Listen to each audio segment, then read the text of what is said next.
Welcome, everybody, to the Shut Your Mouth Lounge, episode number 76. It's kind of weird that we didn't do anything for episode number 75 last week, but I guess 75 is not as important as like 50 or 100 or what have you. Yeah. Right. We're not going by 25. We're going by 50s. Yeah. Yeah, well, so tune in for episode 150 or 1050 down the line. It'll be real special. Alright. So, I'm Alex. And we got here with me Volc and Eddie and Pink. It's a real typical podcast this week, hopefully. Only just a couple topics. In fact, oh no. Is it just me? Is it just me, or is Alex's internet shitting again? It's not just you. Okay. You're back to normal now. Yeah, now you are. Okay. Alright, so we've got 5 topics this week, but technically, like, Pink is not here. there are 2 Pink topics. was, Oh, what? Pink was never here. I said Pink. But I'm You guys always just- in your hearts. I said Pink, the internet just ate it. So the report, it went on record, okay. and you guys just didn't get to hear me say it. Okay, fair enough. Alright, let's just get into it. Hey, there's gonna be a new Mortal Kombat movie. I think that's about all the information we've got, other than that there's gonna be a new Mortal Kombat movie. Right?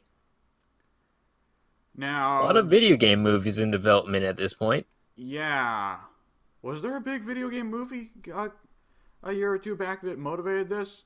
It couldn't have been Dude. Wreck-It Ralph, would it? That Blizzard one. Warcraft. Yeah, but it Nah. didn't do well. No, it didn't do well at all. Like, if you're gonna say Warcraft, you might as well say Assassin's Creed. It did didn't a- do well either. Oh, that Yeah. one. I forgot That's what about I- that one. That's what I'm saying. It did about as well as Warcraft. Yeah, I don't know why Pink said Warcraft. I was just trying to figure out what sparked it all. I didn't think there was any big video game release that would have caused this tidal wave of video game films that are coming out. Certainly not Warcraft. Yeah. There I would wa- think that Hollywood would have learned its lesson from 2 decades ago, but no, here we are. The thing is, it's the millennial audience, and the millennial audience eats up nostalgia like nobody's fucking business. So the thing is, the first guy who's able to get it right is going to make loads of money. Because the millennial audience will be like, yeah, I love the Master Chiefman. Or some shit, right? They'll cheer when... what's that fucking thing? What's the meme that Red Letter Media started? I clapped when I saw it, or whatever that was. Mhm. I I don't know what you're understood the talking about. reference. I clapped when I saw it. I get why they do it, why they keep doing it. I'd say the central problem is that they just keep changing them too much. The reason why I think it can work for like Pokemon is at the end of the day you need to adapt a game where, for one thing, like there's actually like iconic characters to a certain degree, but there can't be actually enough of a plot that the game itself made.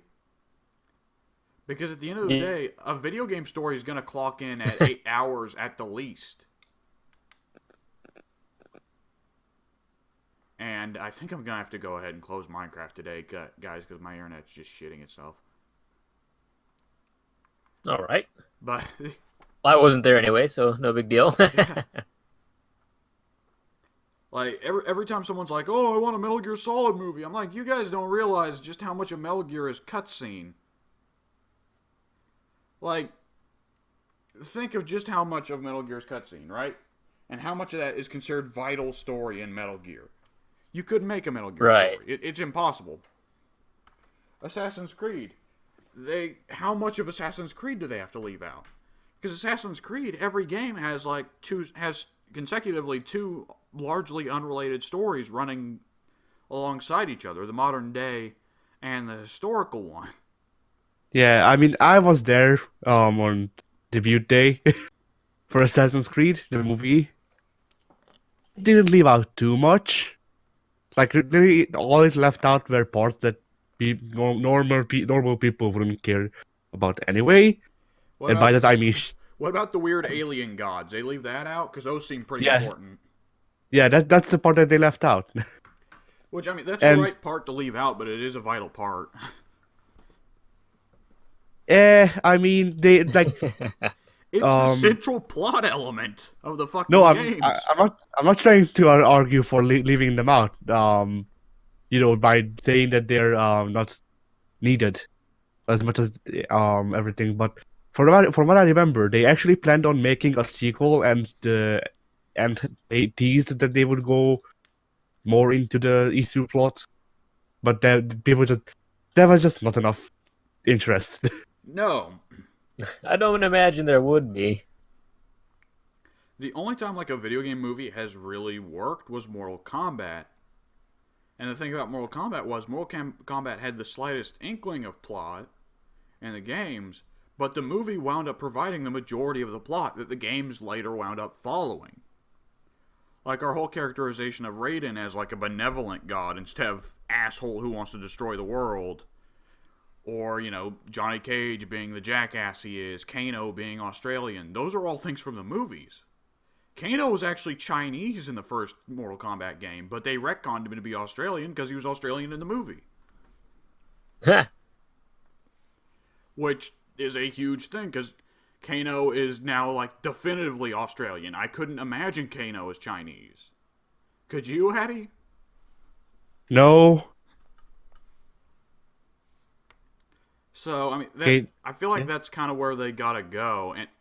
And now Mortal Kombat has picked up so much plot from the following games that at this point I'd say the only reasonable choice for a Mortal Kombat movie would be simply to remake the original one from the early 90s.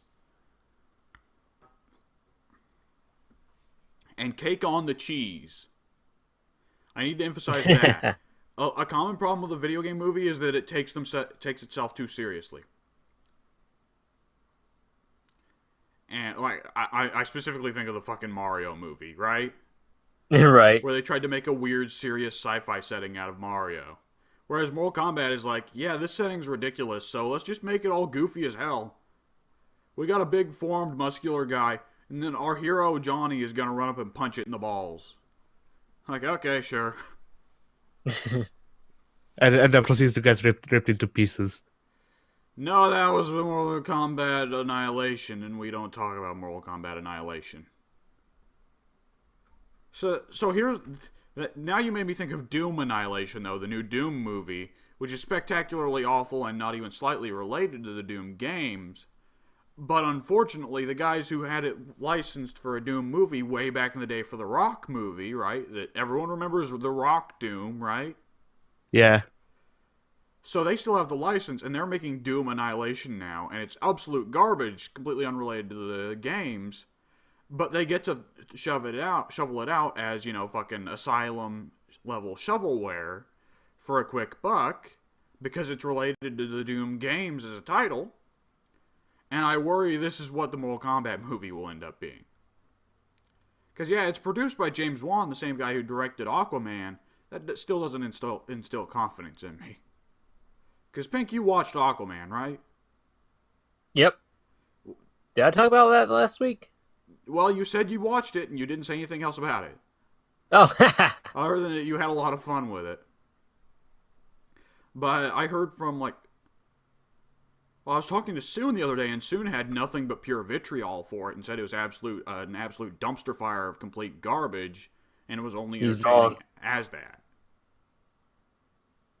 Is he right? No. Would you say Aquaman is fun unironically or ironically? Are you laughing with the movie or at it? With it. I thought Aquaman was fantastic. Oh. Soon thought it was the worst thing ever. He's wrong.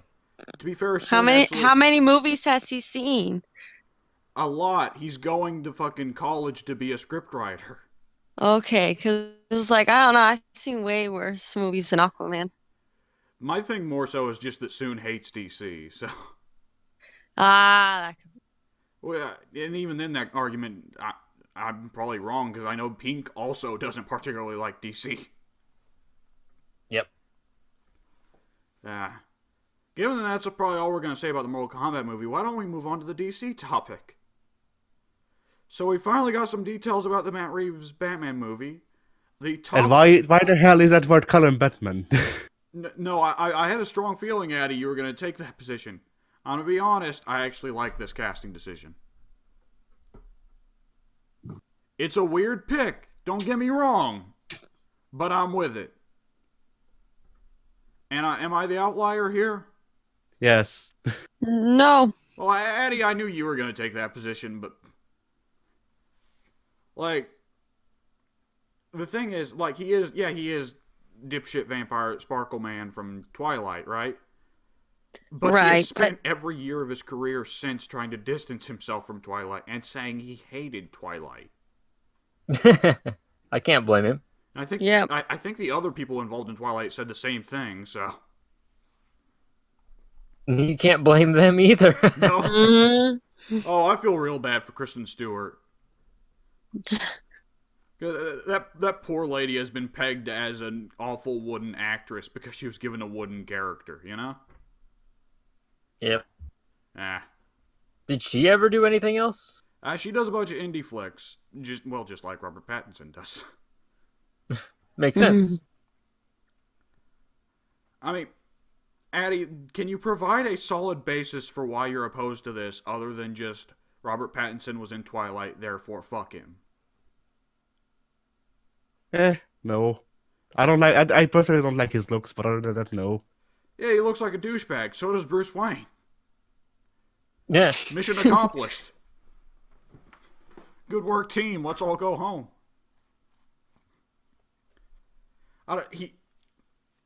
My family think he needs to bulk up. Admittedly, my family has like a bodybuilder fetish, so they're saying that about every actor. But I like the idea of having a skinny Batman for once. Can I say that? A skinny, lithe Batman? Yes. Yes, I agree. Because Affleck and Bale were both very bulky Batman. I'd like to see a more fast and agile Batman.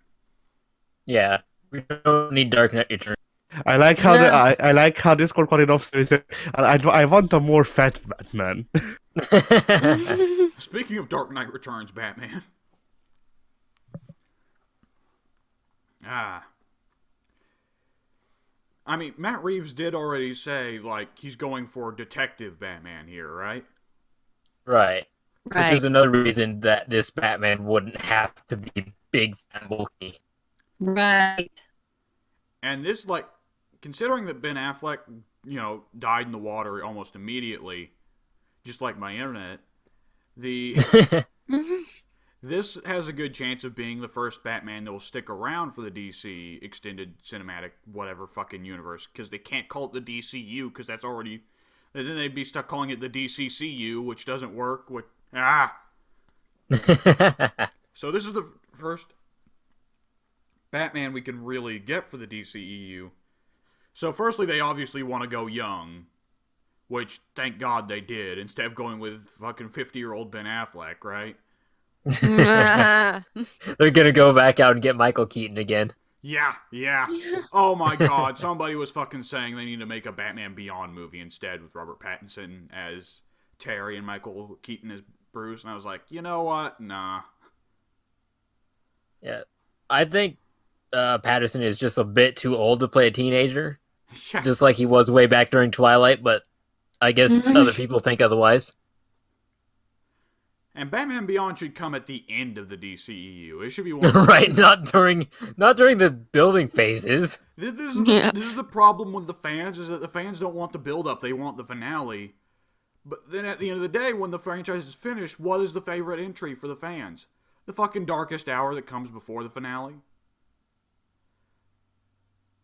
I mean, if you ask somebody what they'd want out of Avengers, Age of Ultron, Infinity War, and Endgame, they'd fucking say they want Endgame, because Endgame's got the big explosions. But every fucking person who considers themselves to have critical taste right now is saying they prefer Infinity War. So, people don't know what they want. Right. It's why It's why we're stuck in this fucking DC already gave them the big finale by starting with Justice League. So let's look at their history. They started from moved immediately into Batman versus Superman, and then into Justice League. They started with Dark Knight Returns. That's a fucking problem. Because they don't want the shit to move organically. They want to hit the big story notes immediately. Right. Yeah. I mean, Spider-Man Homecoming, that's like our prime example of doing a potential Batman Beyond film right.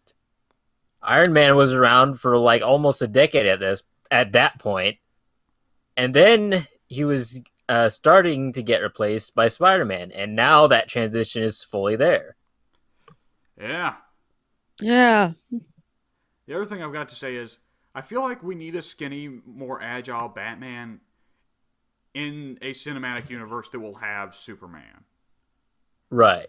Yeah. What's the point of having a buff Batman if it's like, oh, Superman's right there? We don't need Batman to be strong. We need him to be smart and agile. Yeah, but I think that was the people who were casting previously had a opposite frame of mind. It's like they were thinking that they probably needed Batman to be on par with Superman. So they wanted him to physically be on par as well. But it's Batman's mentality that makes him on par with Superman. Oh, fuck it. But marketing produced mentality. You give Okay, Pink, everything you were being, next to each everything other. Pink just said got eaten by the internet. What I was saying is that marketing cannot produce the mentality of Batman. If you get a still image of Batman and Superman standing next to each other, and if they're not equal build and whatnot, making Batman smaller than Superman wouldn't just automatically produce the assumption to the fan that, oh yeah, this guy's the thinker of the two. It's just, why is Batman so small? Aren't they all superheroes? Put him in front of a bunch of gadgets. Okay. Here's what they should have done. The shot that they should have used in marketing should have been like something like Superman is flying and staring eye to eye with Batman, and Batman standing on top of the fucking Batwing while it hovers in midair or something. Do something like that. Include tons of shots in the trailers of like Batman planning and shit, right? Right. Get that stereotypical planning shot of him like looking over a fucking hologram of Gotham. Include tons of shots of Batman running people over with the Batmobile. Yeah. Firing rockets at cars. Yeah. Shooting little old ladies. It's all up. That's Oh, man.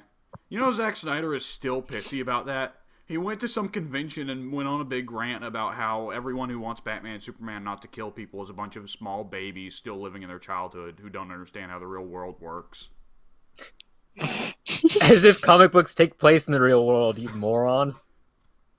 Well, and here's the thing. Like, I'm willing to accept that in the real world Batman might need to kill, but Superman's Superman. He's fucking bulletproof. He doesn't need to kill people. Superman I love needs the to kill opposite people mentality. like It's fantasy. You need to embrace it. Superman needs to kill people like humans need to kill ants. I mean, if they're being pests, you do have to do something about them. Technically, you could just pick them up and move them to the floor. Obviously, you don't care to, but Superman does. Because, I mean, at the end of the day, you don't see that ant's wife or family. You're not going to be like, oh, well, clearly I can't kill this ant. This ant has social responsibilities and people who love him. But Superman does. Superman also has a built-in magnifying glass.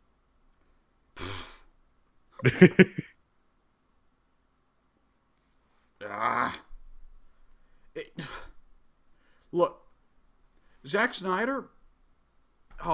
I just had a really dumb but accurate thought. Garth Ennis writes a better Superman than Zack Snyder does. You guys know who Garth Ennis is, right? You cut out. Yeah, some of that got garbled up a lot. You guys know who Garth Ennis is, right? Name sounds familiar. I don't immediately recognize it. He's the guy who wrote Punisher and Ghost Rider throughout the 2000s.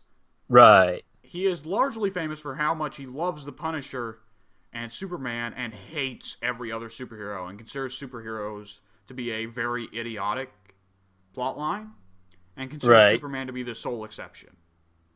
He's largely infamous as the writer of Punisher Kills the Marvel Universe because it was an entire editorial tract of him saying superheroes are stupid, here's Punisher killing all of them. Yep. But Superman is actually the lone exception for him. For some reason, he absolutely adores Superman.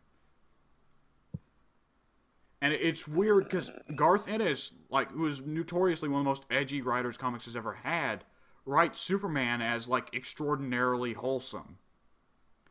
Have you ever seen the comic panel of Superman? He's in space and he's looking down on Earth.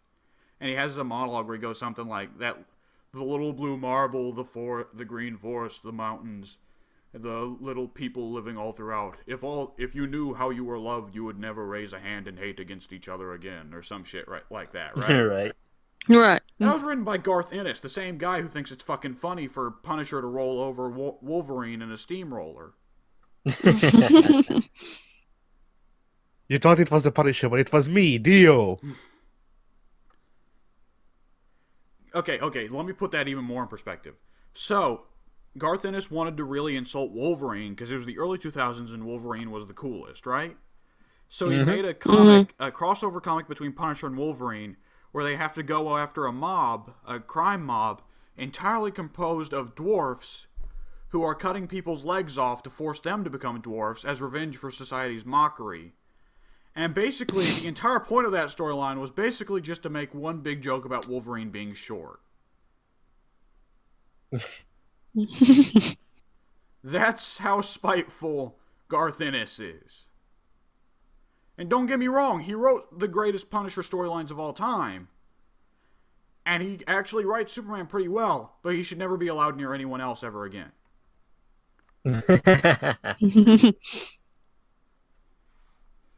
Okay.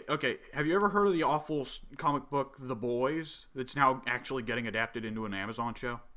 Yeah. He wrote that. Makes sense. Yeah. What opened with the boys? It's just a shot of kids killing a guy with a hatchet. Okay, now the problem's on your side, I think. Did it get garbled up? Oh, yeah. I heard something about The Pee Wee boys and Herman killing someone with a hatchet. That came out even worse. Great! Let me freaking disconnect and connect again. All that came through on my side was Pee Wee Herman kills someone with a hatchet. Incredible. What I said for the third time is cracking one open with the boys, and it's a shot of two prepubescent kids killing a guy with a hatchet.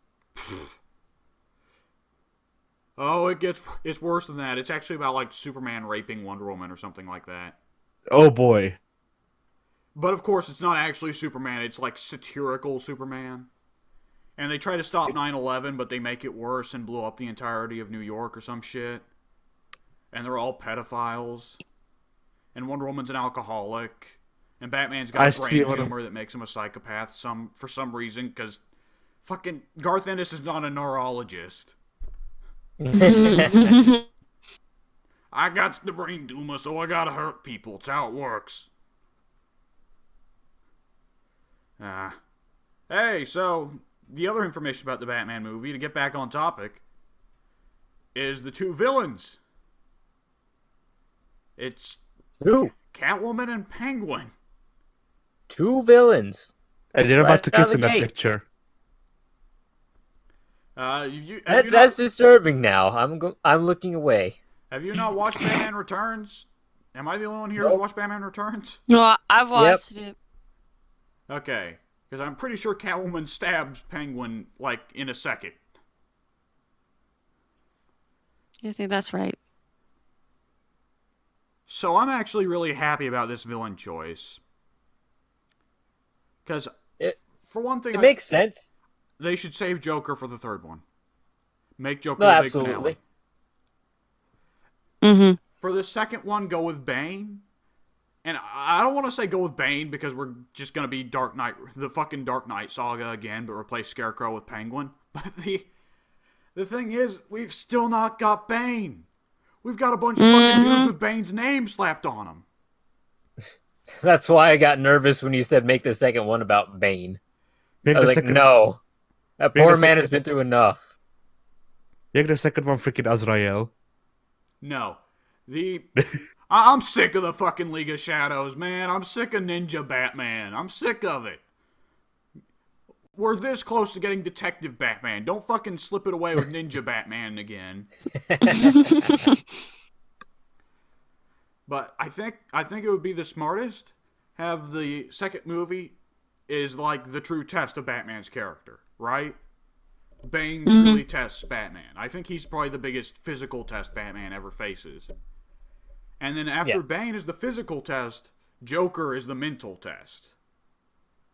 But this first movie with Penguin and Catwoman, they're both fairly mundane, reasonable villains. Neither of them are like over the top crazy. So it more so just allows us to have time to establish Batman, you know? Right. Yeah.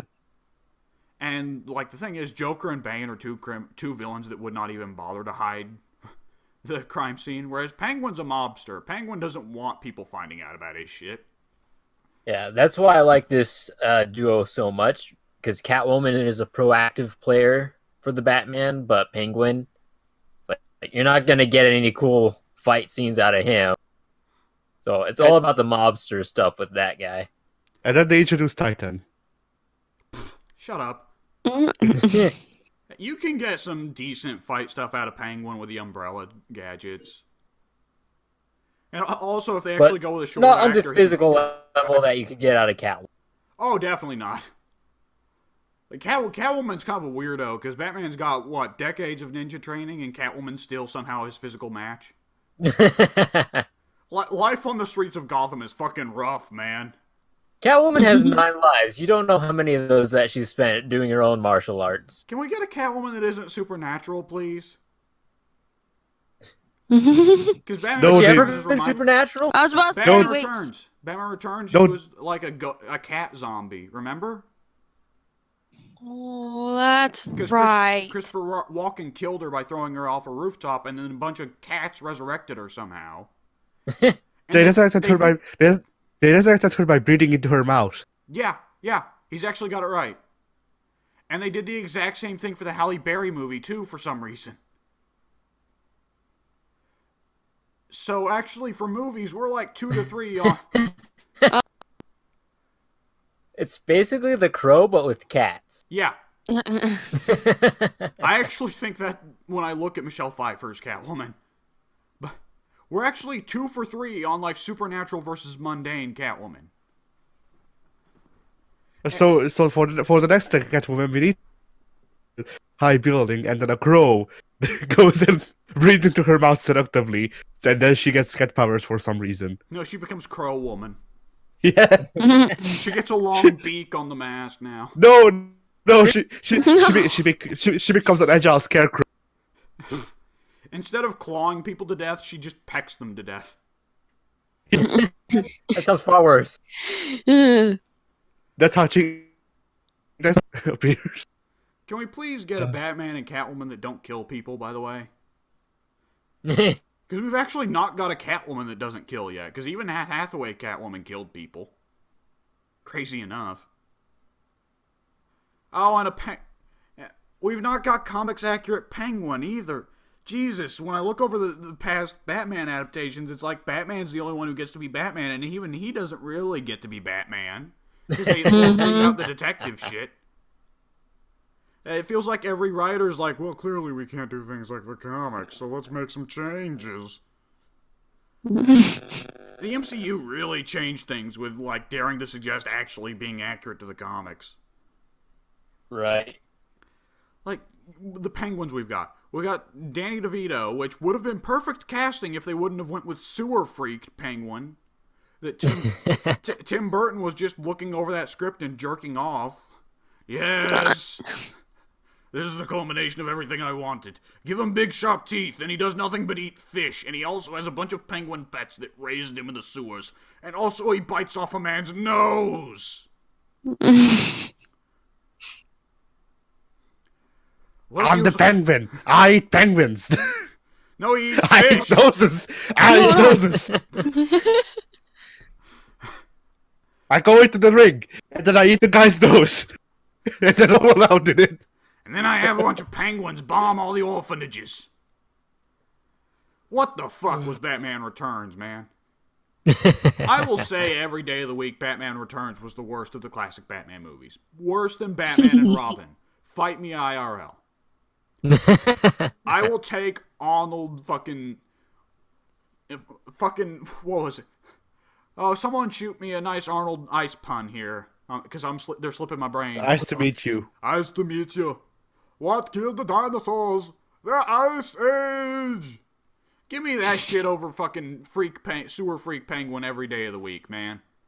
Because, I mean, outside of the dumb ice puns, the rare quiet scenes where it freezes by himself, he actually did pretty good. It's like it's one of the only two movies where Arnold actually put in a half-decent performance. And he put it in one of the fucking garbage movies. And Michelle Pfeiffer, who's weird patchwork crow Catwoman. Ugh. God, I hate Batman Returns. And after... But yeah, You keep going. I was going to continue the Penguin rant. No, I was about to ask if we ever got a good Riddler out of the movies. We got Jim Carrey. Jim Carrey was decent enough. Yeah. The problem with every Batman villain after Joker was that they were all imitations of Joker. Riddler was the only one that I would say worked. At least partially because, like, it wasn't so much that he was a psychopath so much as he was just incredibly egotistical, which is Riddler. And Jim Carrey actually worked for Riddler's kind of bombastic side. It's still weird we got Jim Carrey as Riddler when you think about it. Yeah. Dr. Robotnik is a stand-in for Riddler. Like, we got Sewer Freak Penguin there. Then we move on to the only other live-action adaptation of Penguin I can think of is Gotham's Penguin, who is like weird, creepy psychopath who's also incredibly skinny and actually of average height.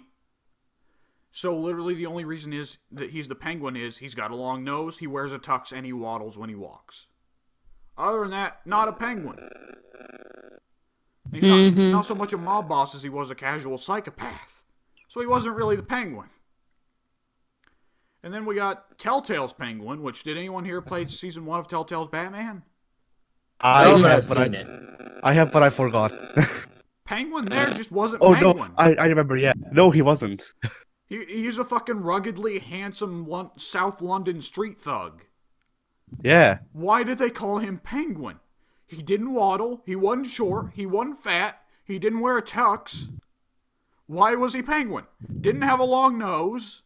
Did he have a monocle? No, didn't even have a monocle. What? I don't freaking know. Absolutely no characteristics of an actual penguin. He was also raised by penguins, that's why. The only thing about that penguin they got right was him being a criminal instead of a sewer freak or a psychopath. God, why can't we just get it all? Make him like a weird-looking guy without being a fucking sewer freak. But at the same time, have him be a mobster instead of a psychopath who's like, I want to blow up all the orphanages with my suicide bomb of penguins. Admittedly, though, suicide penguins are pretty cool. Look. Suicide Penguins is Suicide Squad Part 2. I knew it! So you're suggesting a crossover between Suicide Squad and Surf's Up? Yes. Definitely, yes. The one time in a podcast I get to make Addie happy. You referenced 2 shitty movies at once? Damn.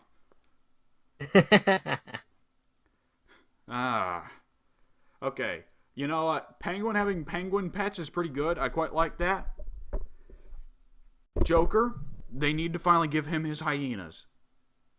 No, they need to give him the walking freaking teeth toys from the horror flick. Hey, I Did the lied. hyenas originate with Joker, or is that a Harley specific thing? It was both. They raised them together. The thing is, All right. Joker's an abusive owner, and Harley actually loved them. Makes sense. I think during the New 52, Joker actually killed them specifically to get back at Harley for leaving him. No! I'm sure Harley raised new pups. But the old pups. I'm sure Poison Ivy's a much better second parent for them. That's animal cruelty. Well, fucking look at Joker. Like, do you expect Joker to respect that kind of thing? Oh. If he should ever respect anything, it's animals. In He sure Rebirth, does a lot of nasty stuff, but come on now. nope, he's fully into animal cruelty now. In Rebirth, Ace the Bat Hound was actually one of Joker's. Well, he didn't kill him, but where in Rebirth, where Bruce found Ace the Bat Hound was Joker thought it'd be really fucking funny to put 4 dogs in a box and force them all to kill and eat each other, and Ace was the one that survived. Batman felt bad for him and adopted him, and that's where Ace originates in Rebirth. Wow. Or, well, rather, This Joker deserves to die. yeah, Joker's unforgivable.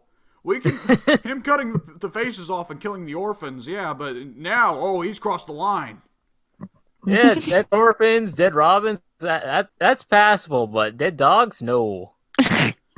Lines have to be drawn. Does anyone else remember that time Joker held the orphanage hostage and killed Gordon's wife, so Gordon kneecapped him? Yeah. No. That was awesome. One of the only times Joker actually got what he deserved. Yeah, Joker fucking killed Sarah Essen and tried to turn himself into the police. And he's like, I surrender, you can't do anything to me. And Gordon's like, nah, and blows both his fucking kneecaps off with a fucking revolver. It was hilarious. And also really morbid, but hilarious. Matt Gordon must have the most severe grudge against Joker of anyone. Like, I'm surprised Gordon has the wherewithal to continue in his day-to-day lives being the commissioner of Gotham. It's a thing of, like, the best Batman comics are the ones that bring in Gordon more so as the hero than Batman. Yeah. Because Gordon's a much more fallible person, so it's more interesting when he actually resists the urge to fucking snap Joker's neck. Yeah. Oh, man. Anyone else remember that Injustice comic where it was an alternate universe where when Joker suggests, hey, I'm going to bomb Metropolis and kill Lois, Batman legitimately just snaps Joker's neck right there? No, that was Superman. No. In the main Injustice timeline, Superman kills Joker by disemboweling him after Joker kills Lois, right? There's an alternate universe where Joker tries the same plan, but Batman gets him before he can do it, and then fucking snaps his neck.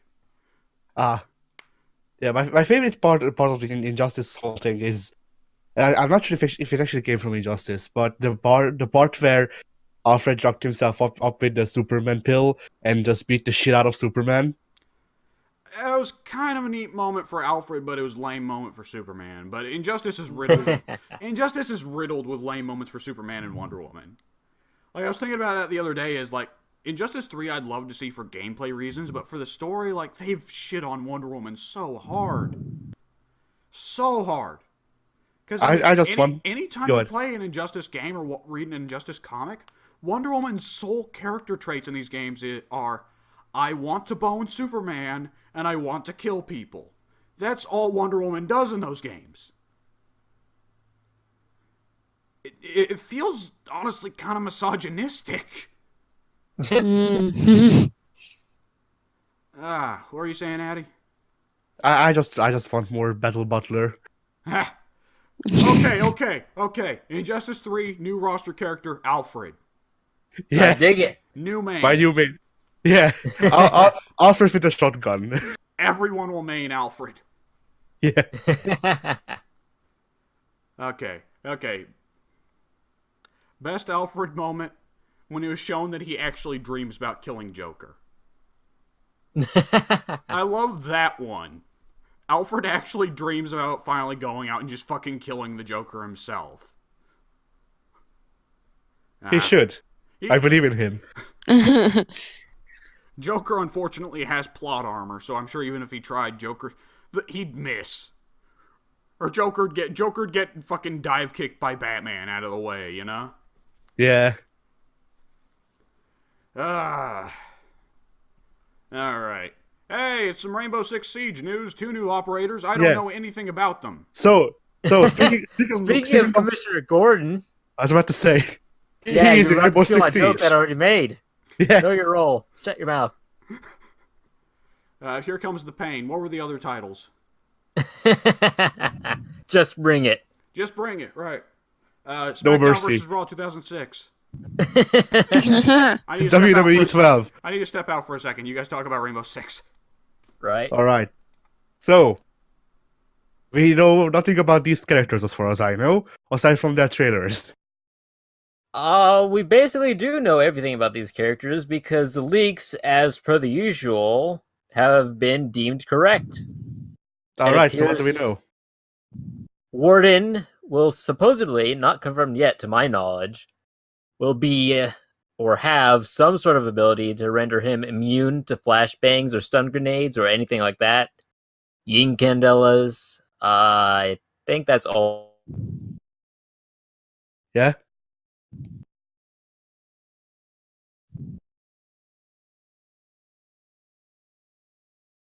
Pink? This is his Discord die again. I don't know.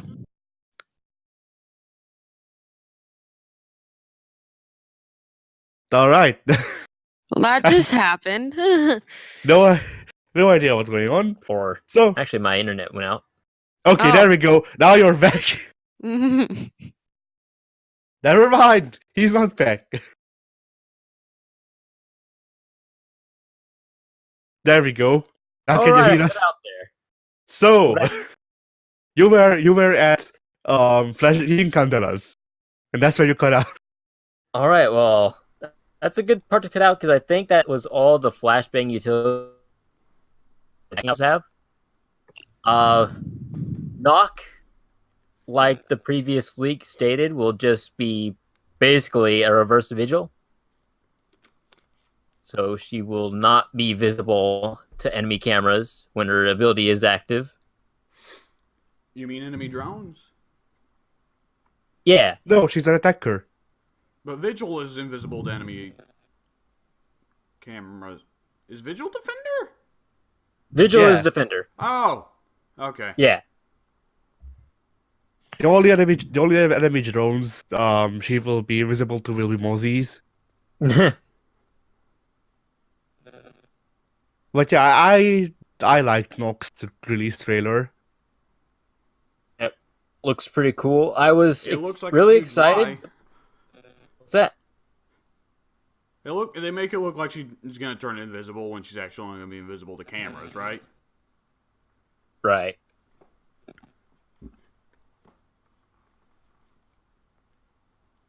And do we know for sure what Warden's power is gonna be? Yeah, not being blinded. Flash. Right. That's all. Does he not get anything on his ability button? I think that might be something. Yeah. That's what the assumption is right now. So it's just gonna be like Gloss, where Odd, you 'cause- press right bumper to put on sunglasses. Right. I was about to say it is kind of odd because it seems that he will always be wearing those eyeglasses. So I'm not sure, like, if it's a toggle ability or if it's passive, which would be odd. You press RB and ink flows into the sunglasses. Right. Passive abilities aren't new, but to have it be your primary ability as well does seem kind of odd. So actually, just a bit of mystery anyway surrounding Warden and his potential abilities. Oh damn it! I need to step out again. Warden will be shield recruit, but what the ability to carry more grenades. I mean, he's a defense operator, and they don't get any grenades whatsoever outside of impacts. Warden will carry all the grenades, all the impact grenades. That'll be a special defender ability. He actually gets access to actual grenades. Yeah.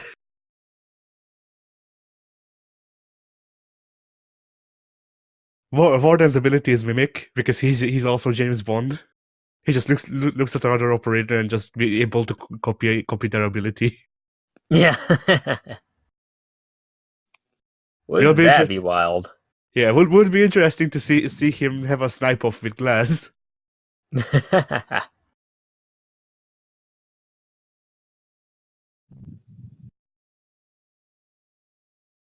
I haven't seen it in the little reveal trailers yet, but there was an image. Sort of, it was kind of a leak, I don't know, where it seems that their loadout will recycle previous loadouts, so they won't have any new guns.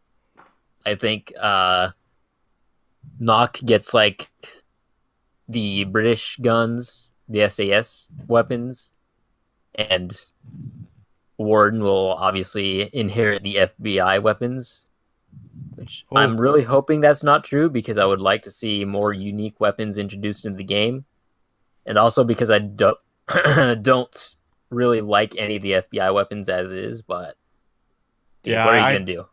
I don't like the SAS weapons myself.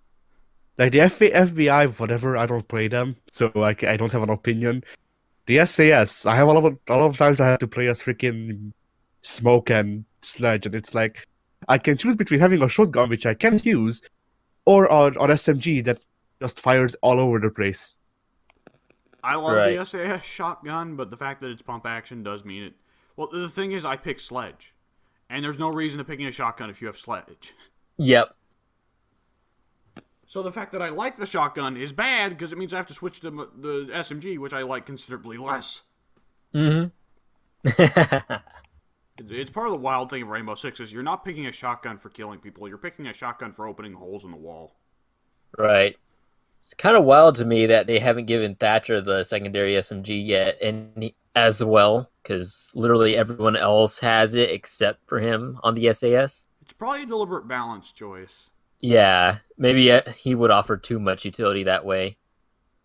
Because he does have access to breach charges, which is basically the same thing. Yeah, that way if he doubles up on tools, then one of them is useless. So, hey. Yeah. Alright. So we got the talking about Rainbow Six while I was mostly out of the room? For the most part, I'd say yeah. Alright. You excited? All Previously, right.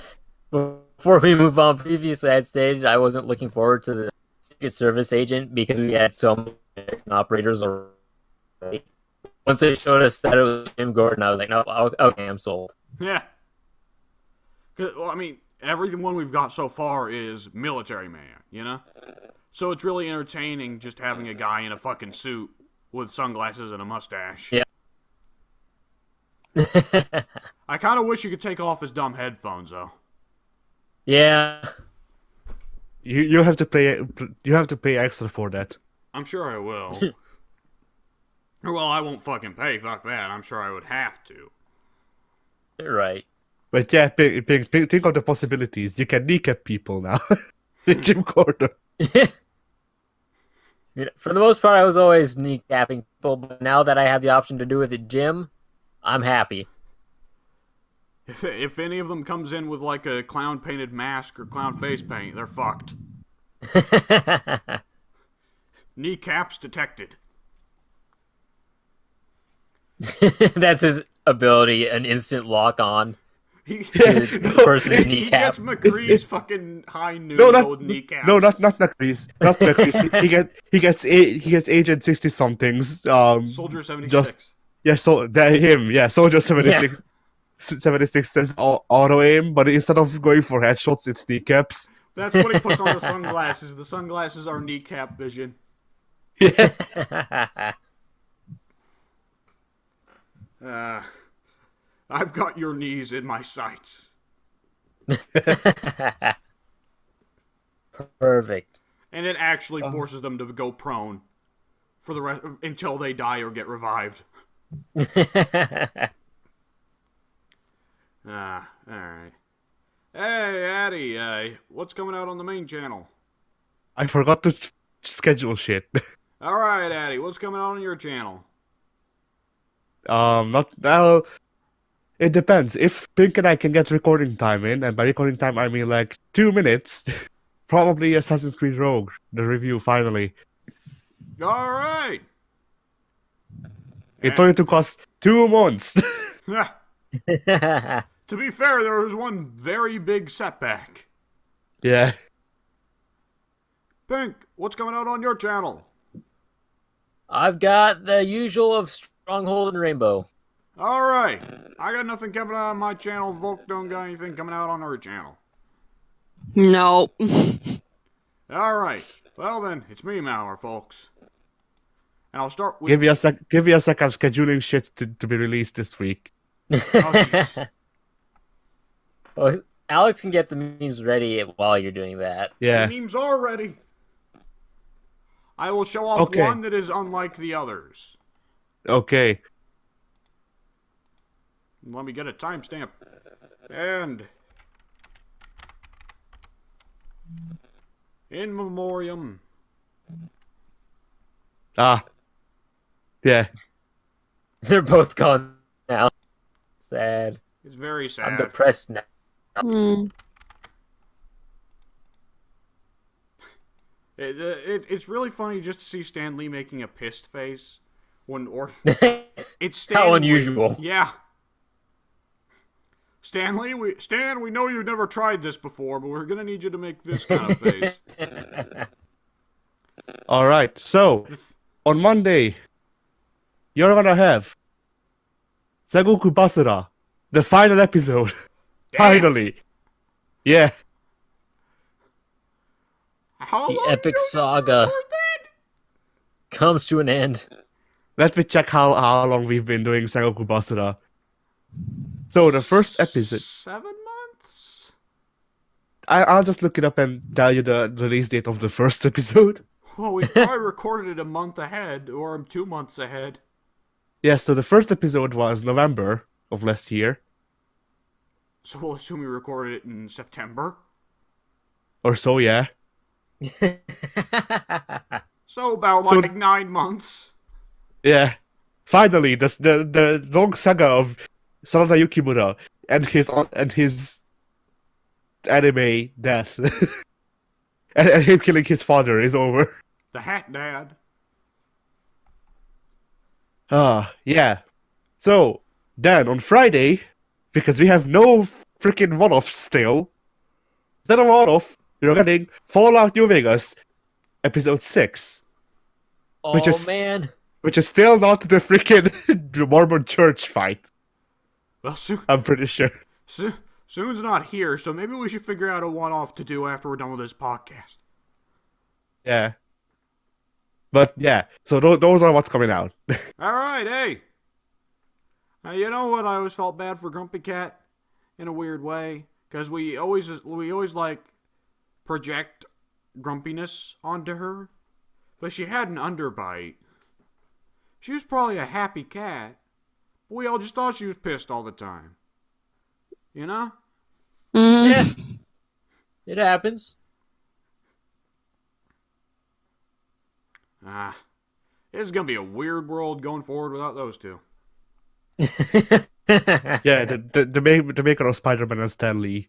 Yeah. Oh man.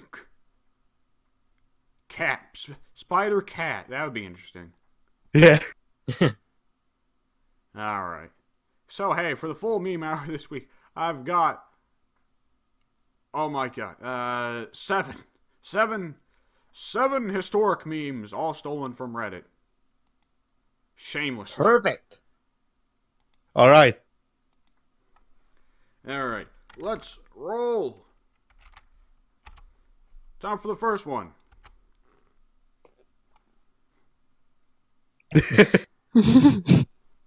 Yeah. I That just, first picture is horrifying. he's just waiting for you to slide it in, Pink. Oh, Jesus.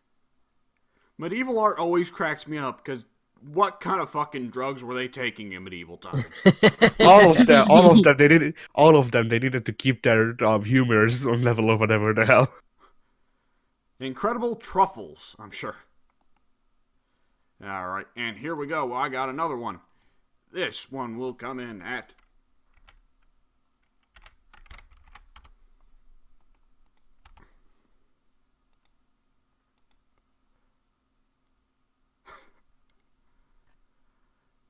You know what? Unpopular one. I love that one.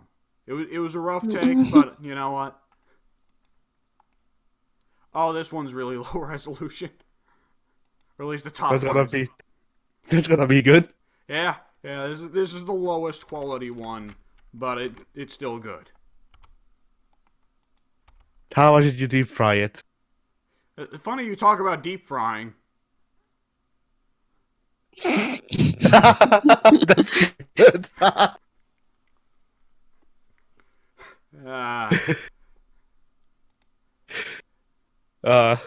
Yeah. Political, but I don't give a fuck.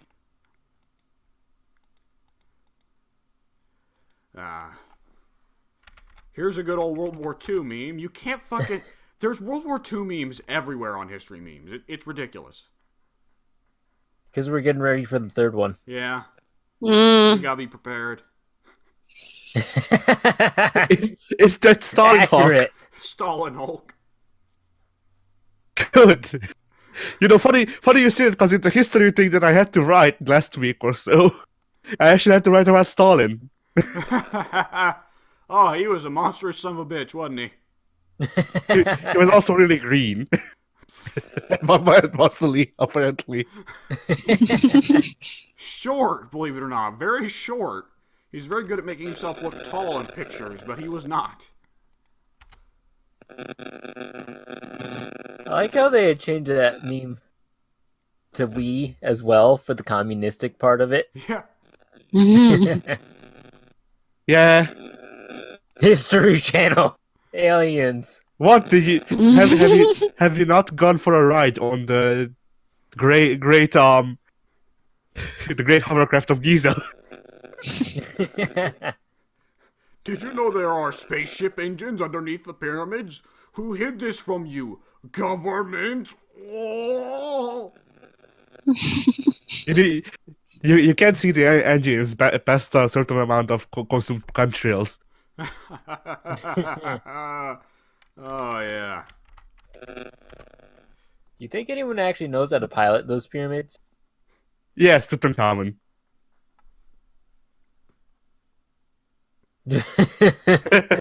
Terrible.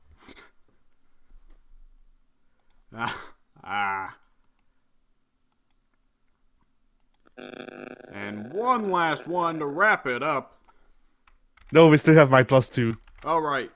Well, we'll hit them when we hit them.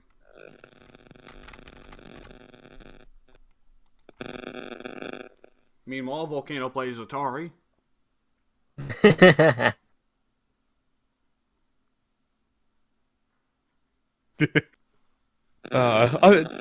Afghanistan has been ruined by the Afghanistani. Is that the meme?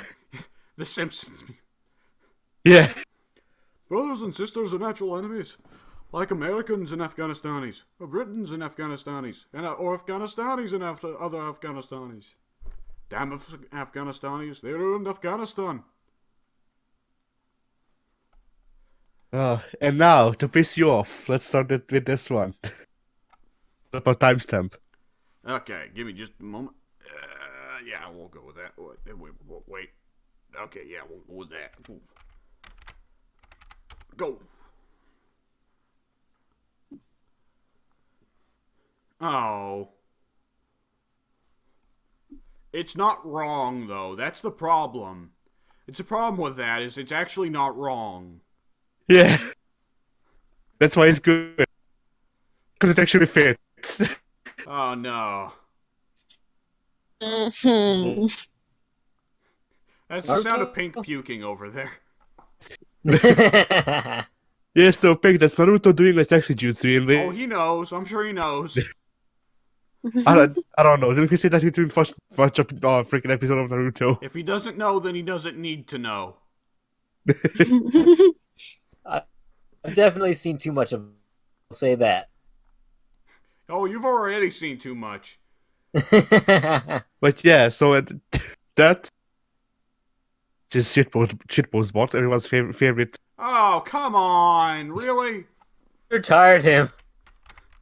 Took It's him a out s- back and put him down. It's the same shit every time with shitpost bot. I guarantee you this one's gonna be fucking terrible. And the humor is only going to be from the bot has no idea what the fuck it's doing.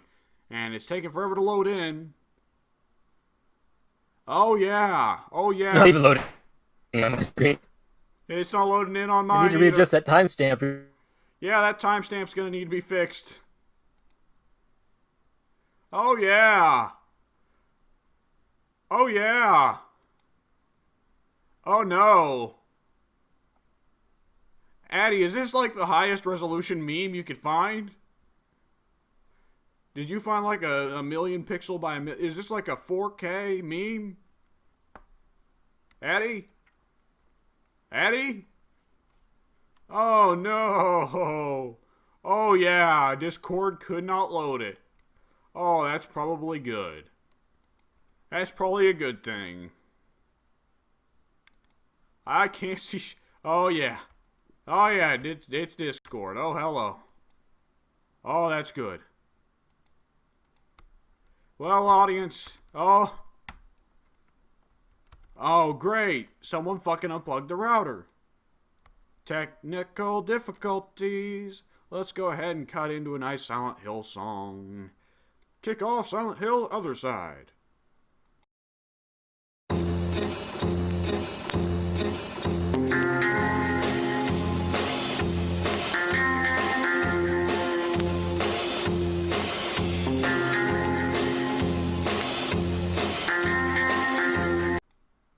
Okay, hey, we're back. All right. Oh, you're Technical back. difficulties, folks. Shit. Pink Blame Addy. suggested we take Shitpost Bot outside and blow his fucking head off. Shitpost Bot beat my internet to the punch. Oh, all right. Hey, I'm gonna need to make an.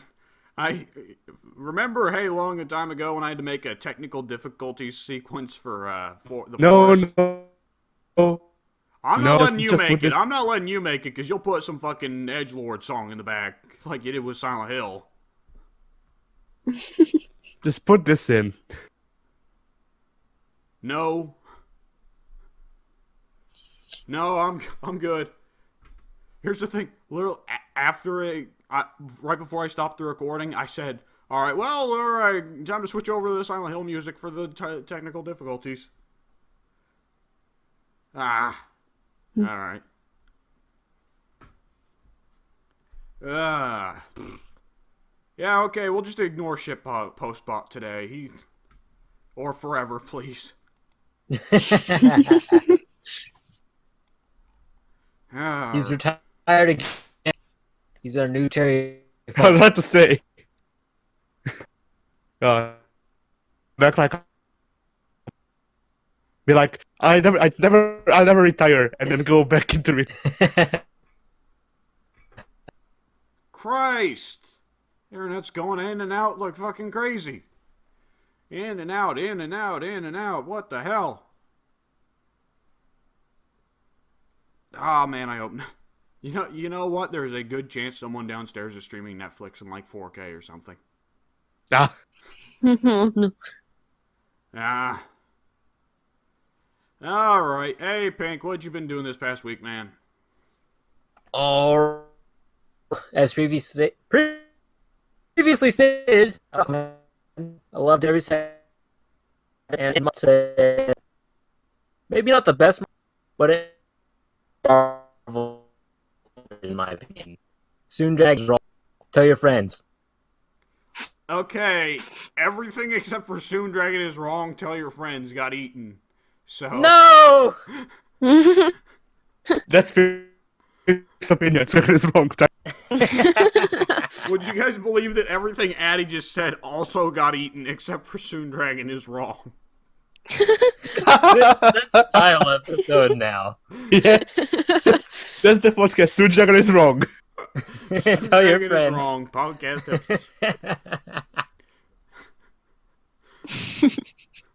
I'll fucking link that to him, and he'll be confused as hell. This gets through. I did indeed watch Aquaman. Loved every second of it. The actors were phenomenal. I don't know. What's his name? Jason Momoa? I think so. Is it Jason? It is Jason. Okay. I knew the last name, the surname, but I couldn't remember his first name. Except I did, because I just said it. Amber Heard, though? Did a fantastic job. I've never heard of her in my life, despite the surname, but I thought she was great. Really? Yeah. I don't believe you. Well, you should. The cast was freaking beautiful in every regard. Well, I mean, Willem Dafoe is there, so... Yeah, what a shock. I was like, what the heck? It's Green Goblin. What's he doing out here? Researching new tech. I thought, honestly, I thought the weakest parts of the film were Orm when he went into UFC announcer mode. I want no context. Green Goblin was out. That. Green Goblin was out there regretting New Goblin. Yeah. Green Goblin's out there like, I should have worn a condom.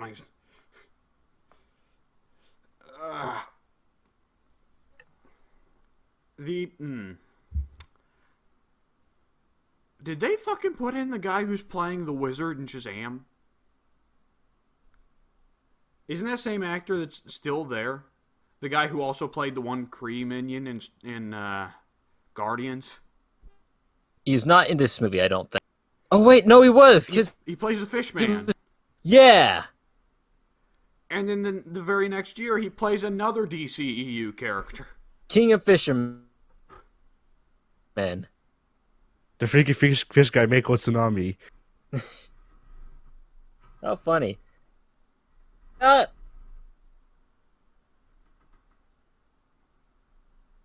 I don't know if you said anything there, but the internet definitely ate it. Whatever you said or didn't say.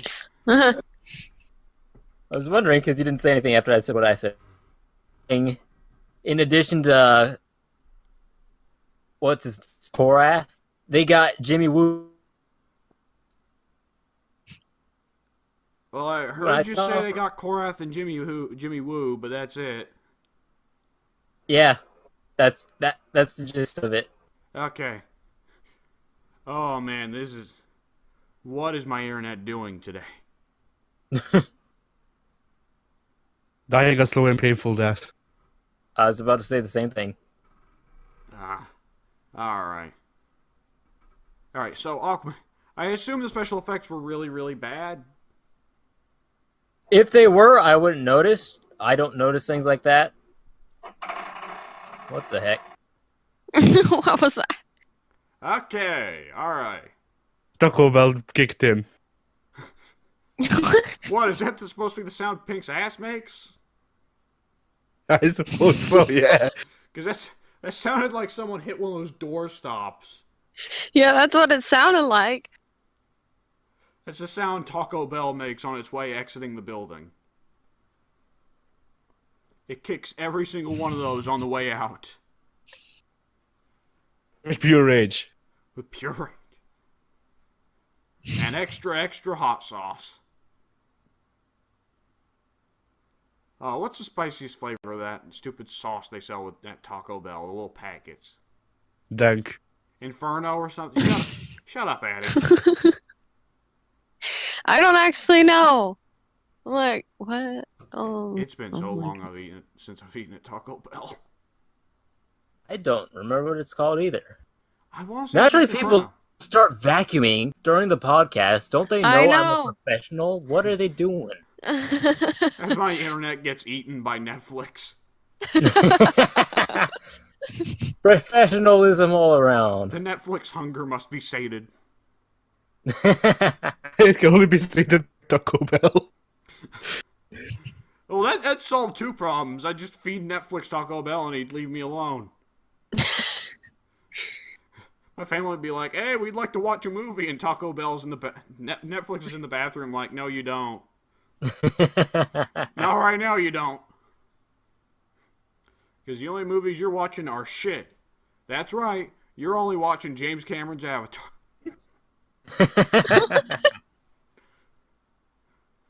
It's not just that. We'll throw in X-Men Origins too. All of the Smurfs movies. All the No. Smurfs movies. Garfield with the Bill Murray. Mike Yeah. Myers, Cat in the Hat. Basically anything with Mike Myers in it, really. Uh, Dana Carvey, Master of Disguise. what was that? Hedgehogs? Over the Hedge. No. Hedgehogs. It's a movie trying to get views off of Sonic. Sonic isn't even out yet. How'd they accomplish that? Magic. All those no movies. All those no movies. The ones produced by Elton John. No, I mean the ones that are like bloody what's the name? I don't freaking remember. Romeo and The Juliet. basic. No, not Gnome. No, Gnome with Juliet. Yes, that. Those are that. produced by Oh. Elton John. Those are. Yeah, I don't know why, but That they is the are. soundtrack. That makes sense. I always wonder why they were playing all of his music in them. I was like, what? And he voices Nomeo. I remember Oh, we boy. had to watch those as a kid because Ozzy Osbourne voices the reindeer. Did they make more than one? Yes. They did. They one with- made a. They made a sequel like a couple of years back, and my parents wanted to watch that because they thought it was cute looking, you know. The thing I remember is that, well, I didn't watch the movie, but I remember one of these Gnome movies having a character who's always naked, or I think that's a gag or something. I don't freaking remember. Not naked, but the fucking Is ass it the swimming flosser. one? The ass flosser, I call it. Yeah. Which is like, oh yeah, for kids. For the kids. Kids love Oh, Elton John. Yeah, Elton John for the kids, yeah. Shrek ruined everything, man. Well, Shrek came out, so now we gotta put adult jokes in all the kids' movies. It's like, you realize most of the adult jokes in Shrek were the kind that would go over kids' heads, right? Right. A kid can look at the ass flosser and understand what's going on there. Whereas a kid's not going to hear King Farquaad and get what the joke is. I still don't get the joke. I was about to say, well, I don't Say get his the name joke. really fast. I can't. I'm very slow at talking. Farquaad. Fuckwad. His name is King Fuckwad. I got it. Yeah, no, getting this joke was made really hard in the Hungarian dub because they didn't change his name. Oh, So, try to get an English pun in Hungarian. yeah. I'm imagining how they'd have to figure it out for Hungarian. What kind of pun can they figure out for King put a donkey's balls up your ass?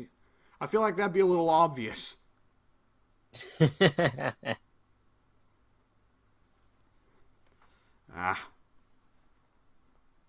What were we talking about?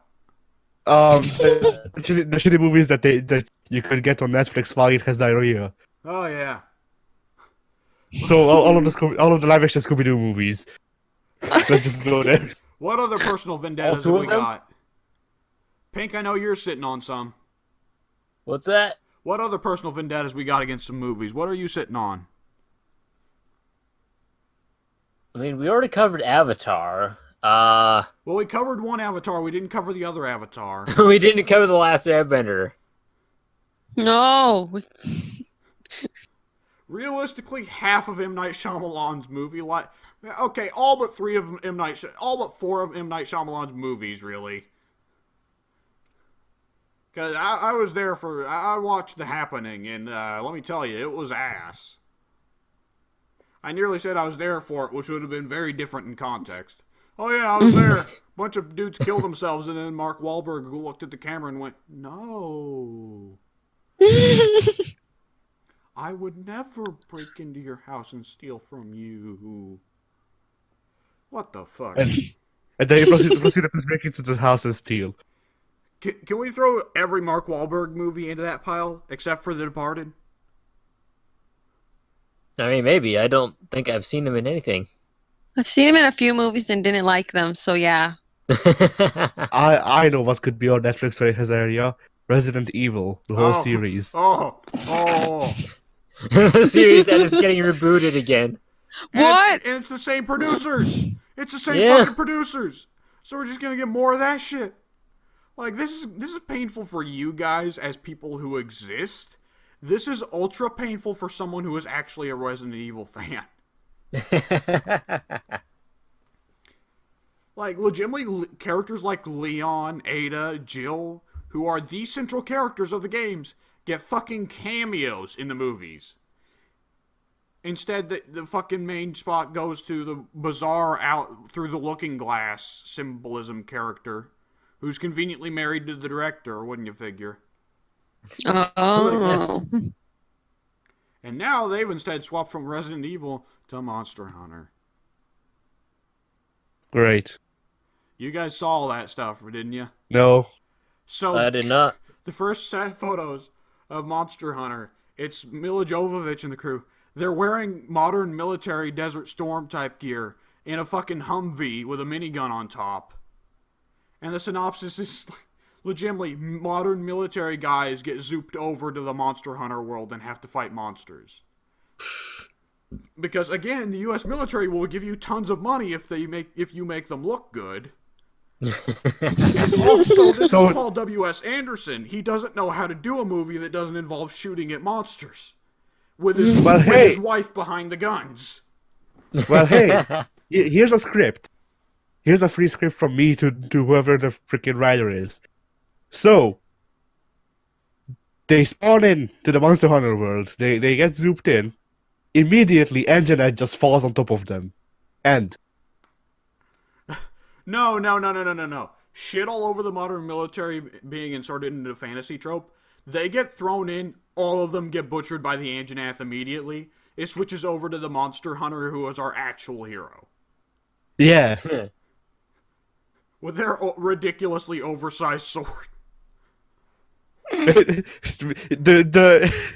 Monster Hunter pulls out a sword from his back, but as he pulls it gets longer and longer. And then it's just the side of the engine. He kills the engine in one swing.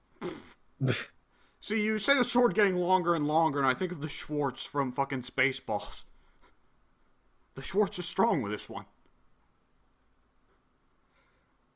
Your sword seems shorter today. Yeah, it's cold out. Speaking of Monster Hunter, guess that's what I played. Monster Hunter. What? That's it. Yes. No, yeah, we all gathered around the campfire.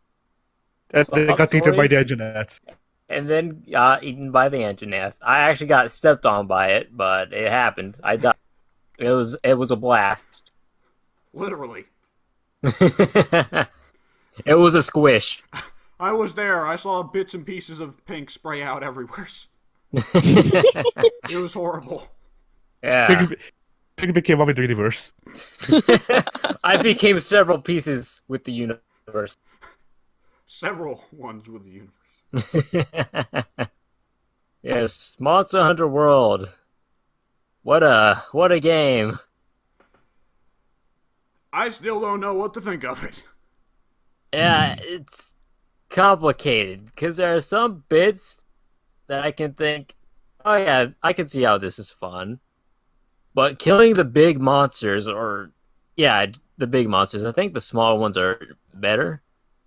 But the big monsters, they just take forever to kill. Yeah. And it's such a grind to do it. There's nothing unique about it. It's not particularly fun. The weapons are absolutely terrible. The constant need to sharpen your weapon is a hassle. There's just so much wrong with the game that I don't like. But I don't know what else there is to it. Fishing. There's got to be something more. There's got to be something more, because this is like Monster Hunter World has made money upon money upon money. Right. Like, it is there almost has to be single-handedly something. brought Capcom back from the fucking brink. Right. Like, I don't know, maybe we need to ask Soon sometime, because he's, like, super huge into these games. I personally went into this game with the bias just because I played Monster Hunter before. Not the full game, but I've played the demos on 3DS, and I always hated how every single weapon takes just a century to swing. Right. I wouldn't Which is mind why long startup. What bothers me more so is that you can't redirect your swings mid-combo. That once Yeah, you that as commit to well. a direction, you are committed. Like, I cannot and not being able to redirect mid-swing, I can get, but it's the fact that I can't redirect the swings that come afterwards. Yeah. Right. Yeah. The monsters look cool. And there is a fun dynamic element of us all killing the Pukey, and then the Anjanath shows up and we fucking scatter. Yeah. Except for Pink, me and Addie scatter figuratively, Pink scatters literally.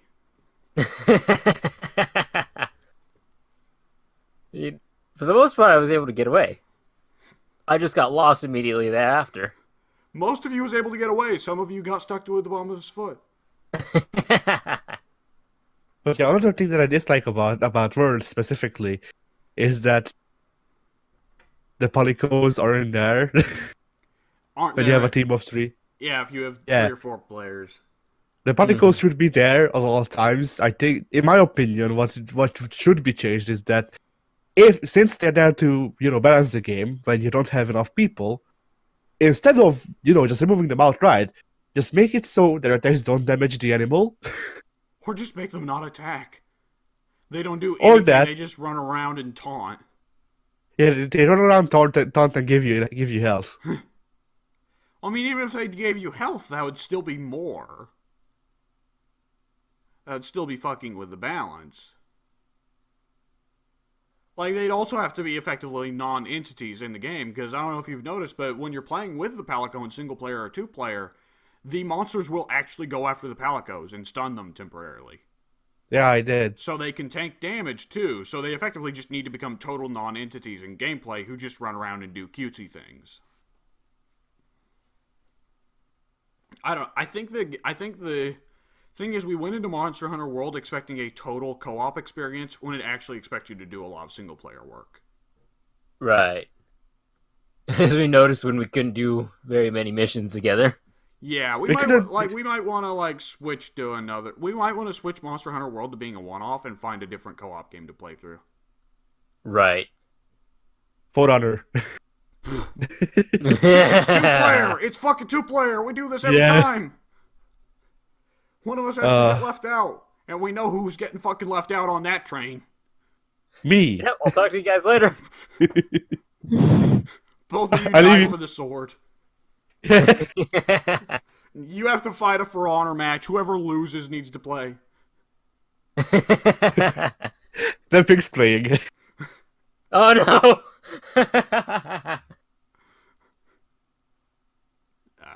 Uh, All right. yeah, anyway. Pink, you play anything else? Yes, I started playing Civilization 6. All right. I have time not ever. heard anything about Civilization 6 other than that there was some controversy over them going back to a cartoony art style, which I think was a strong choice, by the way. Why would there be controversy for that? Because Civ 5 tried to be realistic with its art style. But Civ 6 Civ is like one of the more arcadey strategy games, so it makes sense to me that it would be cartoon. You know? Yeah. Let Crusader Kings and Total War have realistic graphics, you know? Yeah. But me personally, I think I actually would prefer cartoony graphics anyway. Okay, how many There's Civilization more games have you character played? to it that way. What's that? How many Civilization games have you played? None. None. Oh, that is unfortunate then, because I can't ask you about what they changed then. Right. So there's some things though I'm willing to bet are not in the game really yet. I'm willing to I'm willing to bet that the religion mechanic doesn't go very far. I wouldn't know because I've not progressed particularly far in it. You haven't invented God yet. No, Oh, he has. He has. we've got a religion going. I don't know how far it can go, though. Okay, did they implement that from Civ 5 where you don't start with a religion, you start with like a vague idea of a religion and it evolves into one? Yeah. Interesting. To put some perspective on that, I've only played Civ 4 and Civ 4, Civ 5, and Revolutions.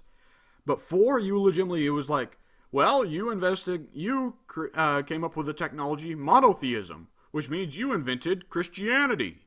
Now you get a variety of bonuses if you implement certain policies and Christianity expands to other cities. In Civ 4, all religions behaved the exact same. All that mattered was who got them first and what kind of religious policy they had. If you had a state religion and you invented Christianity and Christianity was your state religion, you'd get a ton of bonuses to happiness and what have you. And you'd get a bonus to happiness for every city that has Christianity, even outside your own country. Or if you had free religion, where religion was totally open, you got +1 to happiness for every religion you had in each city. So it actually encouraged you to collect all the religions. It was like Pokemon, but with religions. Add Islam to the Pokédex. No, it was Christianity Go. Remember that? Yeah. Congratulations, you got Confucianism. Hold up. And Civ 5 more so introduced the idea of, you've got a vague idea of some kind of god. Do you want to go with the policy of forest gods to get +5 to gold generated by lumberjacks? Or do you want to go with sea gods and get +5 to all damage dealt by ships? And stuff like that. And you built up enough policies to build up a full religion. Oh no, Poseidon got together with a human female again. Yep. What will you do? Yeah, it became a whole thing. Like you could make fucking Christianity, and it's built upon the policies of forest god, blood sacrifices, and what else was it? Like holy trade or whatever. And it's like, okay, because you also picked the name and symbol of your religion as well, and it didn't have to make any sense. Right. Did they retain that system for Civ 6? Because that was actually an expansion for Civ 5. That was a DLC. It's similar. I've not run into any sacrifices yet. But it does start with that basic vague pantheon, and then you build upon that, and then you'll build upon that. So maybe down the line I'll unlock the ability to make sacrifices, but I mean, you would think that would be one of the first things to come. You would think, except that the Aztecs exist, and that's kind of... Like, the Aztecs are still a civilization choice in Civ 6, right? Yeah, those are the ones I picked. Yeah, even though the Aztecs are a fairly minor player on the world scale, they're put in every Civ game because they're an iconic faction to pick. And they're usually the great faction to pick. Does Civ 6 still have where they get culture points for every unit they kill? I don't know about culture points. I think you're right, though. Because Civ has a mechanic called culture, which is an aura around your cities, and the more culture your city has, the more the aura expands, and that aura determines what is your property. So if you have a really strong culture, your borders are constantly expanding, and if your borders expand onto other people's cities, the people in the cities are like, fuck it, we want to go join that guy's country. And you'll just absorb their country like a big culture blob constantly consuming the world. And this meant the Aztecs were a very dangerous enemy to fight early in the game because they just butcher whole tribes of barbarians. And the culture they'd get from that would mean that they'd have massive borders even if they had just a few cities.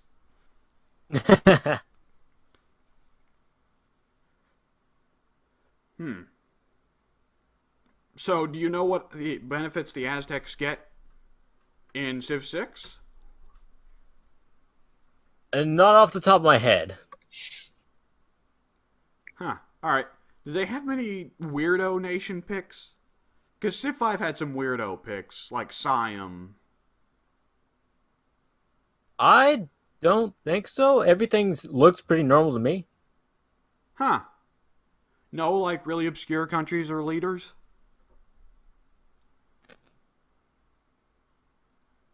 Hmm. I remember not knowing history, and I was like, who the fuck is Mansa Musa in Civ 5? And it's like, oh, the richest person in history. Yeah, he might be important. The guy who literally caused a recession throughout Africa and the Middle East because he kept throwing money on his Hajj to Mecca. So he inflated the value of money and gold everywhere. Because he just kept throwing that shit around.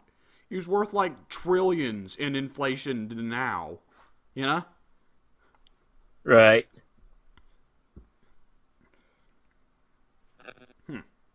Alright. Are they on a square system or do they stick with the hex system from Civ 5? Still the hexagons. Yeah, that makes sense. It was a little weird with Civ that it was the squares. I'm trying to think of what else there is for me to say.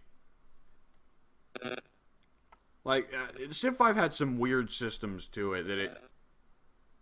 Like, the cultural policy system, where part of the thing with building up culture points was you got to pick policies from different branches, like liberty, rationalism, faith, honor, and all kinds of things. Right. Did they keep that? I want to say yes. Oh, interesting.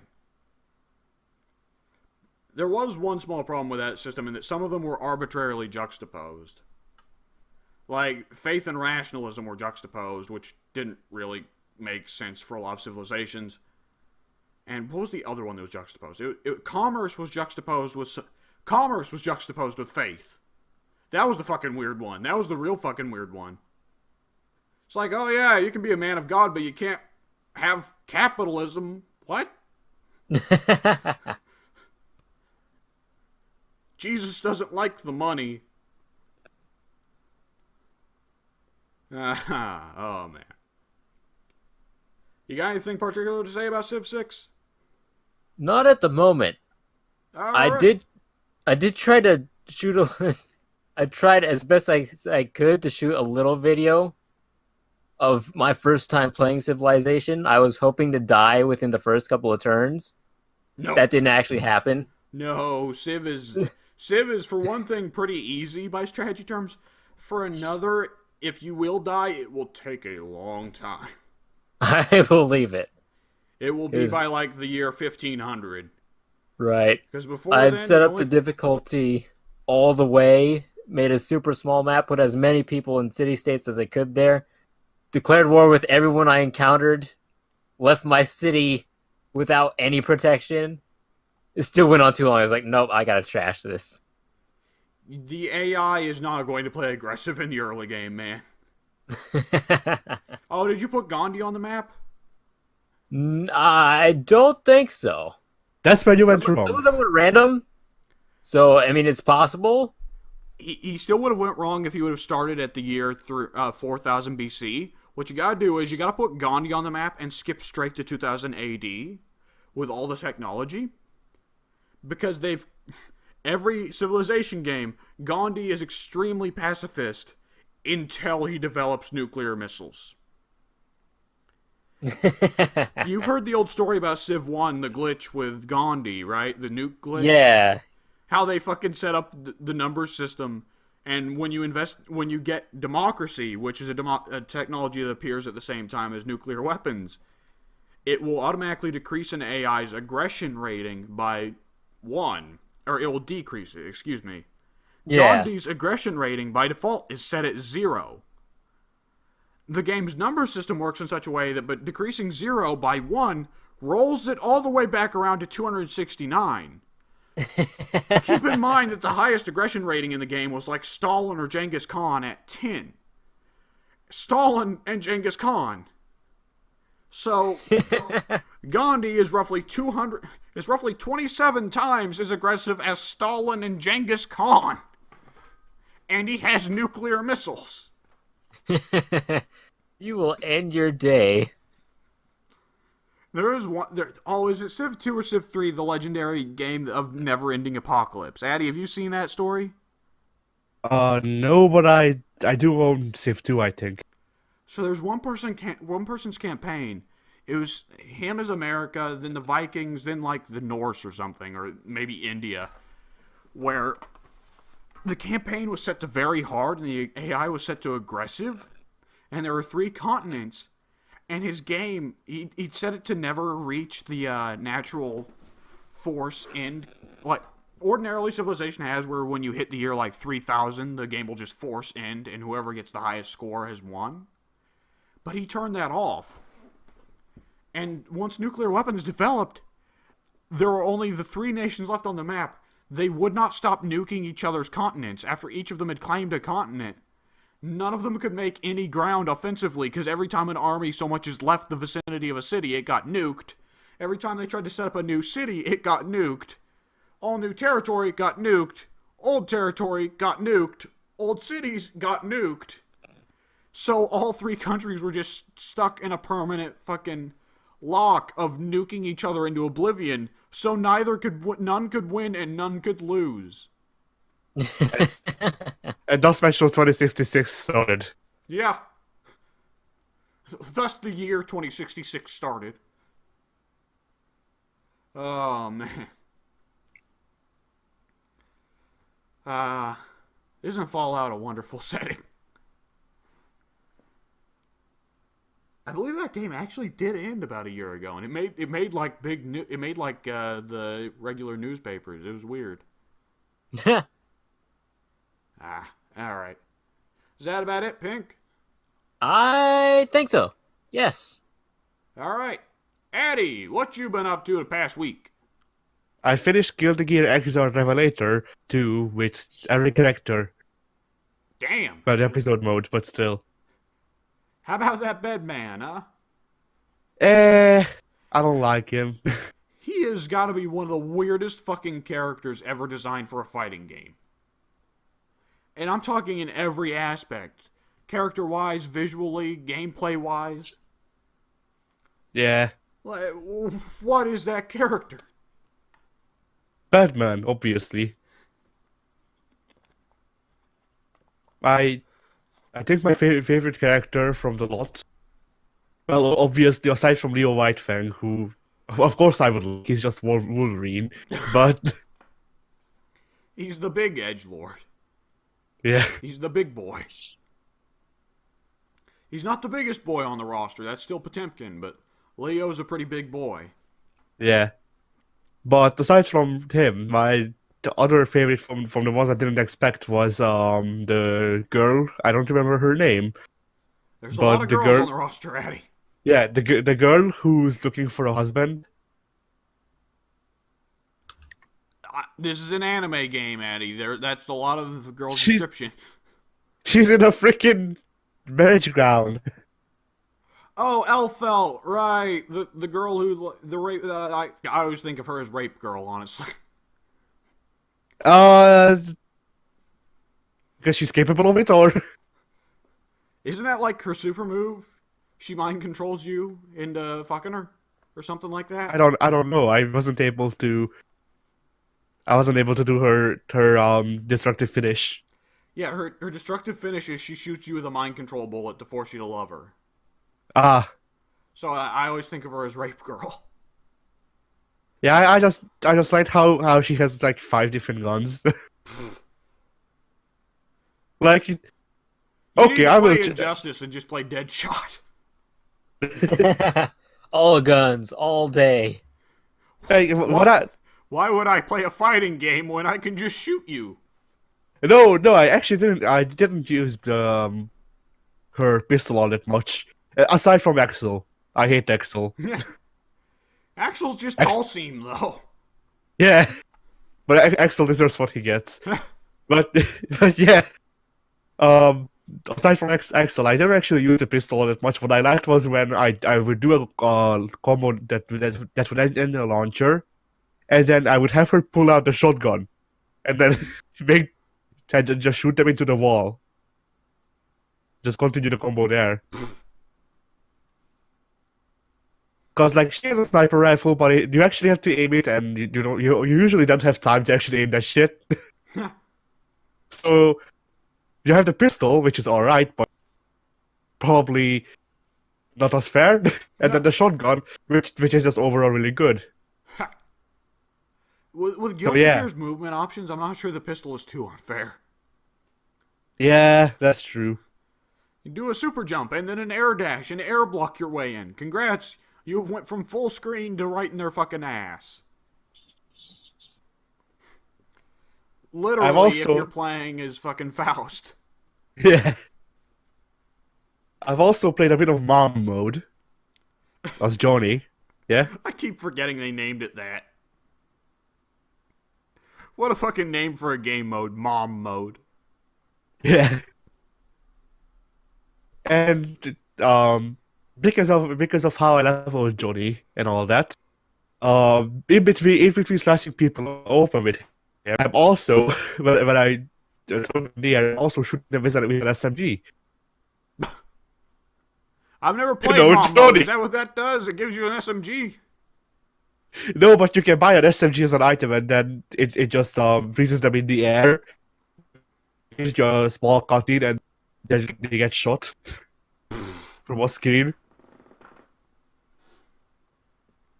Mob mode is hard, by the way. I can figure. So yeah, I did that. I bought the Sakura in For Honor. And? She's alright. She's not broken like the Bash Light Bash was with Black Prior. In fact, she's so not broken that some say she's underpowered. Which, yeah. Blah blah blah. Was Sakura the new one? Yes. Alright.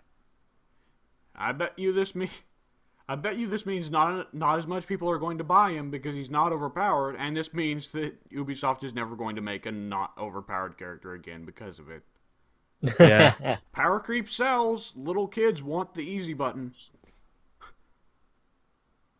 I actually personally like the Hitokiri just because it's Shugoki, but ever so slightly faster. Yeah. Or at least that's how I play them. I assume that she's very heavy on unblockables. Yes. Well, she's not very heavy. Well, there's why she's underpowered. She's not really very very heavy on unblockables. She can just hold her heavies like Shugoki can. All of them? Yeah. Huh. Like Shugoki since the rework. Oh, Shugoki can do that now because of the rework. Right, I've only played Shugo once since the rework, come to think of it. But yeah.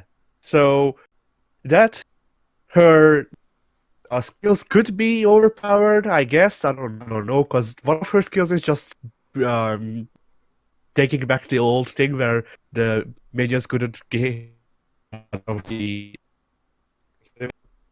Now, as a side effect, since they couldn't just... What you just said got ate by the internet. Her skills... The one that is a thing that makes it so you can't hit her at... What? Happened again. Great. So, tier 1, Hitokiri. You can't hit her out of the freaking executions. That's one of her thing. Okay. Yeah? That is entirely useless in most of the modes and incredibly useful in one. Or two. Yeah. So that. Then, tier 2. You can mark people to be seen, and if they get killed, then everybody on your team who happens to be close, if they're executed, will get a health boost. Yeah. So that, I don't think that she has a a unique tier 3, but I'm probably forgetting. And if she does, and I'm forgetting, then it's probably shit. So that's and then tier 4, you can do breakdancing and then hit people and they can just dodge. What? Yeah. So she has an insta kill move for a tier 4 that has a really really long wind up and is very easily dodgeable. Ah, so it's literally just a waste of points move. Yes. Which is why I went with regeneration instead of it. Yeah. Because at least regen gives me something. Yeah. I mean, arguably, the unique tier 4 also gives you something because it takes down like 3 whole blocks of the commander's health breach, but that's about it. Yeah. So yeah, overall, Hitakiri, I haven't tried them against people yet. They'll probably die. I mean, it's the new character, so everybody's got to get used to them. Yeah. Is this going to be a case of characters released, character immediately needs a rework? Probably. Nah. But Alright. so that's Anything else? and yeah, and other than that, I also played Persona 5. Alright. How far are you in the game right now? Without spoiling it too heavily. What's her face, Sakura? Her family name is Sakura. Let me look it up. Okay, just say what number of palace you're at. I think 4. It's Egyptian themed. Oh, right. Yes, the Egyptian palace, right? I definitely remember that one. Yeah, so that's the place I'm in right now. All right, you're almost at the halfway point for the game, I think. So, generally the thing with Persona 5 is like, you kind of wish you could skip all the gameplay for the story. Yeah. But Persona 5's got some serious issues. Which, I mean, I still really quite liked it, but I didn't love it as much as Persona 3 or Persona 4. The thing is, I like the stats part of the gameplay. I don't like how sometimes the enemies just spawn in to see me out of stealth. Yep. Let me give you the biggest tip of all time. I don't want to cheese the game for you, but boost up Ryuji's social link, because one of the skills that Ryuji gets you later in the social link is absolutely fucking killer. All right. And it is a huge help for stealth sections, particularly. Yeah, I've been trying to keep all of my social links about the same level, which is kind of hard when I usually don't go for stats other than knowledge. I don't even go out of my way to get the knowledge. It's just that's what the game gives me by itself. You are making a huge mistake, because a lot of social links, the last chunk is locked until you get to the max of one of the 5 stats. So you're actually fucking yourself over pretty hard here. Yeah, I'd say that I'm pretty alright. Because I'm at level 3 for Charm, Guts, and Knowledge by this point. So That's alright. Yeah, that's pretty good for that point of the game. Yeah, everything else is at level 2. So you know. Like, I'm not going out of my way to grind for them, but I don't neglect them either. I should warn you that leveling slows down in the later levels, though, so... It's already slow as shit, though. Yeah. Level 4 and level 5 are going to take you the entire back half of the game to get. Oh boy, goody. To be fair, it's pretty much guaranteed you'll have all of them at level 5 or level 4 extremely close to level 5 by the end of the game. And so it'd be perfect for the New Game Plus. But after you're done playing through the 100 hours of Persona 5, you aren't going to feel like doing the New Game Plus. Like, it is honestly going to take the release of Persona 5 Royal to get me to play through Persona 5 again. Because Persona 5 Royal will add new content, but that's it.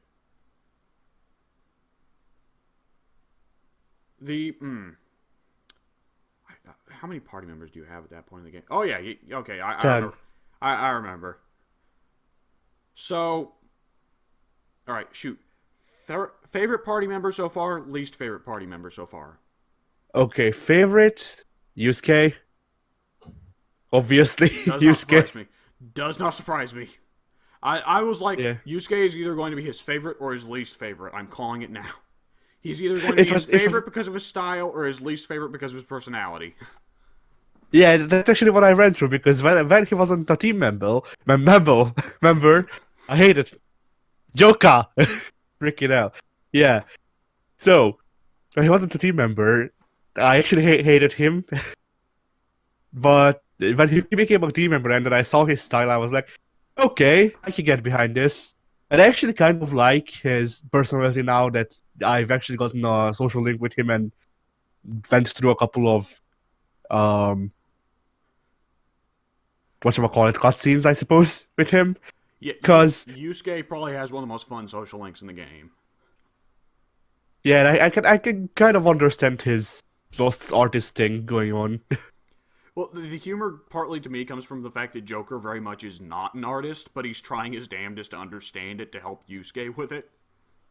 Yeah. Have you got to the scene at the church with them yet? No, not yet. Oh, I can't wait for your reaction to that one, because that one's pretty fucking great. Yes. So far, I've only really gotten the one where he paints a picture. For me, he painted a picture of mementos. Nah. And so he was like, "What did I do wrong? Why are people not seeing what did he call it? Desire in this desolate picture of just freaking corruption?" Subway tunnels and evil tentacles. No, he didn't even paint the subway tunnels. He just painted the freaking portal level from Mortal Kombat. Yeah. So yeah. The one thing I can say is a missed opportunity with Yusuke, which, for my part, I don't know. For me, Yusuke felt like he was at some point planned to be a gay romance option, but they backed out on it, which would actually be consistent with Persona, because Persona 4, they also were supposed to have a gay romance option and backed out on it. But I generally get that feeling from a lot of the scenes with Yusuke. I don't know. Yeah, I can see it. I'm comfortable with him. Yeah. Comfortable with not having him as a romance option, particularly because like a lot of people believe that that Yusuke doesn't swing anyway, and I'm fine with that because that is the inclination I got from Yusuke. But still, some of the scenes. Yeah, I agree. I still wouldn't pick Yusuke because to me there's a clear best romance option in that game, and it's not Yusuke. But have I met them yet or not? You have. Okay. I don't like Queen that much. Shut I'm up. gonna also... Oh, you're going for the goth. You're going for the goth nurse, aren't you? Yes, I'm going to. Yep, you and fucking Soon both. Obviously, I go for the freaking punk rock nurse or doctor rather. God, at least you aren't going for the teacher. Yeah. That is one of the two big fucking problems with Persona 5. Kamoshida is molesting Anne, and the game's like, Kamoshida is a monster who needs to be stopped. Kawakami molests Joker, and it's like, yeah, Joker, you go get her. It's legitimately the fucking South Park. You guys know the South Park episode where the teacher is molesting one of the students, but the teacher's a woman and the student's a little boy. So every time the cops get told about it, they go, yeah! And no one takes it seriously, even though it's a grown woman molesting a small boy. That is Persona 5 with Kawakami. If you go with Kawakami. Right now, the other case also being objectifying women is bad, and treating them as if they are nothing more than sexual objects is bad for their psyche and their health. By the also way, look at be a Ann's teacher. tight cat suit, and when she falls over, she lands on her face, so her ass is straight up in the sky. Anime teacher. But yeah, right now I think Makoto was the clear option because she was the one who wasn't hypersexualized. Can I be honest about that? I don't like Makoto just because I think that like I understand her role as the goody two shoes who wants to not be a goody two shoes. I love that dynamic she has with Joker, because Joker's very much not a goody two shoes. Yeah, what I dislike about her is her stupidity. She's the only one on the cast who isn't an idiot, outside of maybe Yusuke. She's not an idiot, scholarly speaking, or just logically speaking, but she goes up to a crime boss and just goes, "I'm gonna arrest you," and then just does the suppressed Pikachu face as they kidnap her. To be fair, much later on she does get to arrest him, so she had her payback. She's Batman. She's a Batman on a cast of Catwoman. That's her problem. Everyone else among the heroes is a fucking Catwoman style hero, and she's Batman. So she's just kind of the oddball, you know. But yeah, right now I think actually the closest person I have words. The closest person I have a romantic relationship with is Anne, because who I'm willing to bet is your least favorite party member. no, kinda. No, actually, for the same reason, I'd say that actually Makoto is probably my least favorite, just because I don't like, well, basically how she screwed up, and I feel like she didn't really live up to making that logic bad. But that can be fixed later. No, actually, my least favorite party member is Morgana. At least Morgana's funny sometimes. And Morgana's always spirited about it. Morgana, at the end of the day, is the one who's the most determined to actually get shit done. Whereas Ryuji's like, "Woo, we're Phantom Thieves, yay!"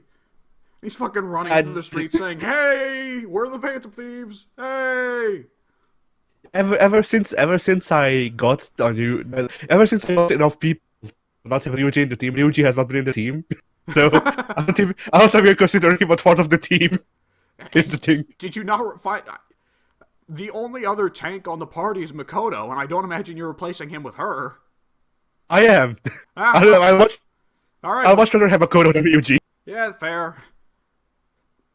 But the thing is, Ryuji picks up some really good moves later in the game. I love Ryuji. Yeah. He's a lovable idiot.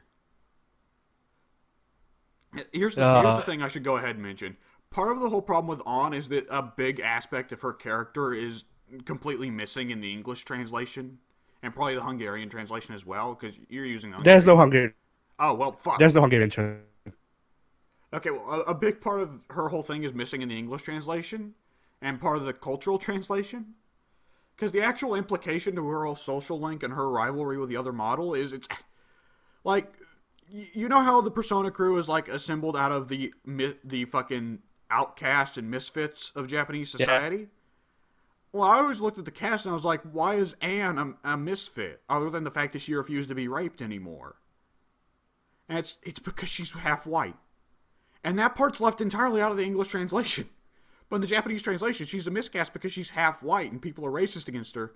And the entire point of her social link is, like, she is battling racism in the modeling industry. And it's like, that got left out of the English translation entirely. Yeah, that did. Yeah, that implication is not there. No, I did get the implication that she's hated because she's a gaijin, because she talks about how much, they hated her because she's the foreigner and all that, but not the part about battling racism in modeling industry. That part did get left out. Yeah. I really like the part where they find like a book that's in English or a sign that's in English, And Ryuji's like, hey, An, you speak English, right? Because you're white? And An's like, no. I don't know. But all she's good at is English. I think, wasn't she supposed to be terrible at English? I can't. No, because that she's good at by herself is English. Ah, When when not anonymous does things, she's the one who reads out the things because they post in English. But yeah, yeah, Morgana is probably my least favorite just because I I'm sick of the energetic mascot character. oh, Morgana's totally a mascot character. With that Yeah. said, I played through Persona 4 and quite liked Teddy, and Teddy was also a very blatant mascot character.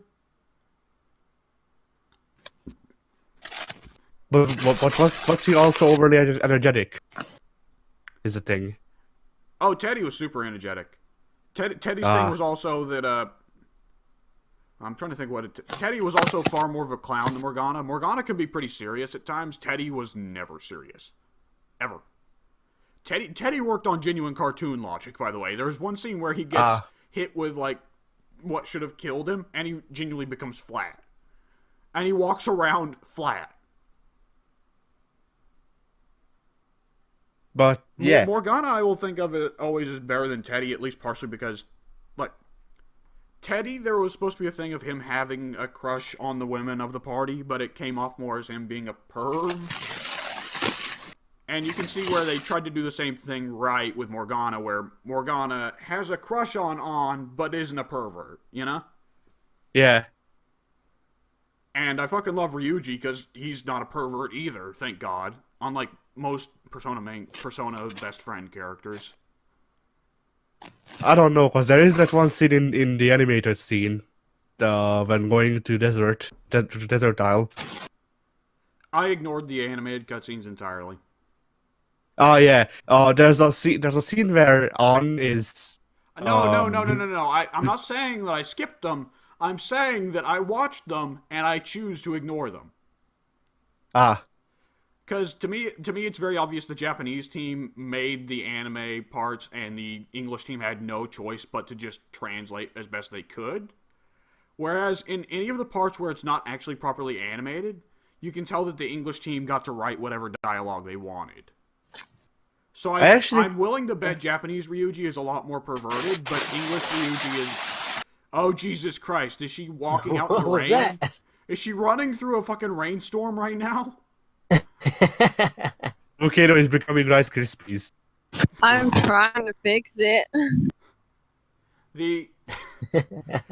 It's okay now, but I have a strong feeling Japanese Ryuji is your very typical Naruto perverted energetic character, but English Ryuji is a lot less shit. Like, I'd imagine the Persona games are much worse if you are playing them in Japanese.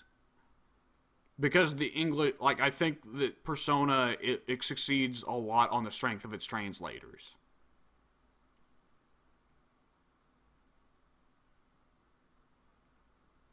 Yeah, in my opinion, I go through Japanese games with the Japanese dub and all that because I want to experience them the closest I could to the original. I think the original probably sucked, so I'd like to see someone do it better. That's fair, but first I'd want to know what they changed. Is the thing. Quite honestly, I think it would ruin some of the characters for Persona if, like, knowing that they're huge shitbags in Japan. There's always a difference of like you can make a difference between American Ryuji and Japanese Ryuji, but it's hard to make a difference when you don't know the differences between the two. I just want to be able to make the difference between saying that the American Ryuji is better than the Japanese or vice versa. Right, but you don't actually know much. You're just listening to the Japanese dialogue, which you're not fluent in Japanese yet. You're still learning it. I'm not fluent in Japanese, but I pick up like half of the sentences. Honestly, Japanese voice acting sucks because there's so much screaming. and yelling and So actually, so far, with the Japanese dub of Persona, the only one who's been yelling constantly is Ryuji. yeah, that figures. Japan's like, well, clearly this guy's energetic, therefore he is always screaming Yeah, at all times. because like Morgana sometimes yells when he's excited or when he panics or shit like that. You know, when it makes sense for him to be yelling. The other characters are more or less just basically always whispering. At least comparatively to Ryuji, definitely. I have yet to hear Yosuke yell. Yusuke will not yell. There is no way. It would go completely against his personality. Yeah. I think there's like one scene in the game where Yusuke pretty much just sees the world come to an end, and Yusuke is still like, well, that's bad. We should probably stop that. But yeah, going back to the social links, for a lot of times, I actually don't like how they made it so you have no choice in the matter, because sometimes I feel like it would be a lot easier if instead of just letting the story go on, for example with Kawakami, there's the whole thing of her story and all that, and there's the part where she tells you about what's going on. And I just feel like if you really wanted to make Joker this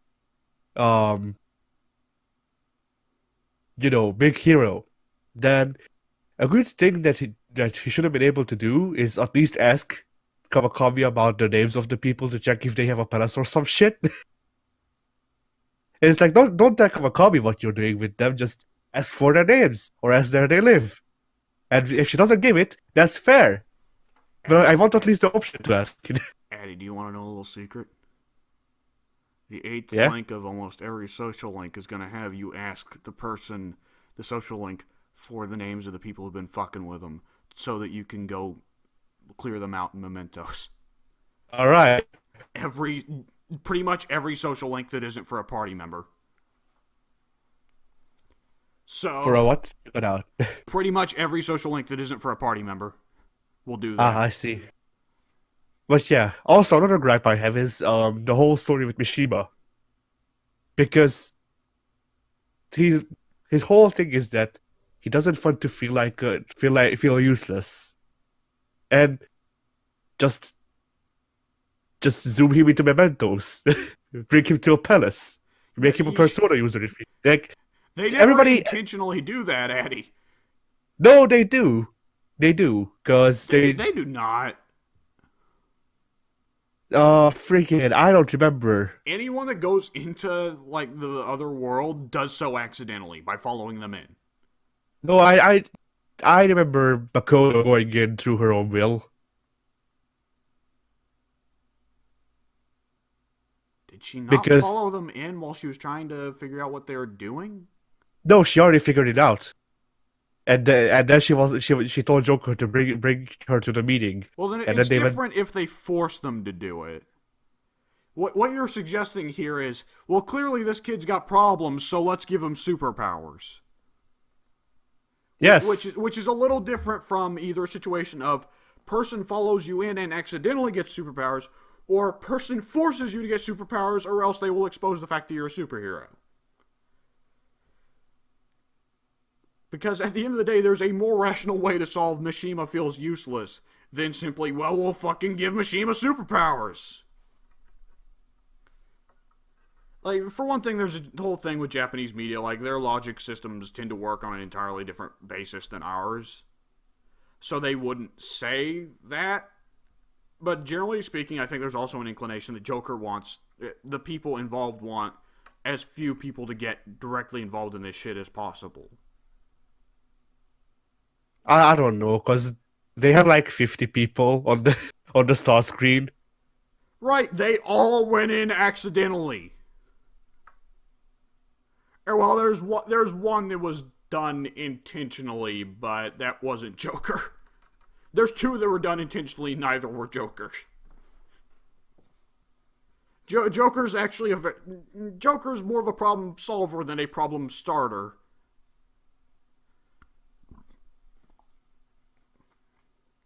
And here's the thing. You get later into Mishima's social link, Addy, you will change your tune about, well, clearly we can just solve this by giving Mishima super... You will change your tune about saying, oh, well, we clearly just need to give Mishima superpowers later in the social link. Trust me. Oh, what does he do after he goes freaking power mad? He goes power mad. You just said it. Clearly, this guy needs to be given superpowers. He's an egotistical nutcase who loses it when he has the slightest bit of power. Let's give him superpowers. What could possibly go wrong? We already have another personal user who's evil. It's not like we couldn't take Mishima down as well, even especially since he'd be low level.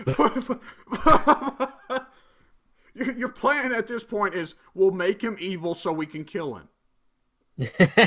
No, my plan. That's a hell of a way to deal with your friend's self-esteem issues. Don't worry, we'll give you superpowers so you feel better about yourself. Then when you inevitably go on a huge power trip, we'll just fucking kill you. No, my idea would be to give you superpowers. See if we can keep him in check, and if we can't, then we have about 5 times more weaponry. That no one else is willing to use because people stick to their signature weapons. What do you mean? Everyone on the Persona cast has a certain signature weapon that they use, and that's the only one they're willing to use. You're never going to get Joker to use one of Yusuke's katanas. You're never going to get Ryuji to use Oh, one of yeah. No. I meant that they all have that weapon. Also a gun. When Yusuke moves out on assault rifle, every time.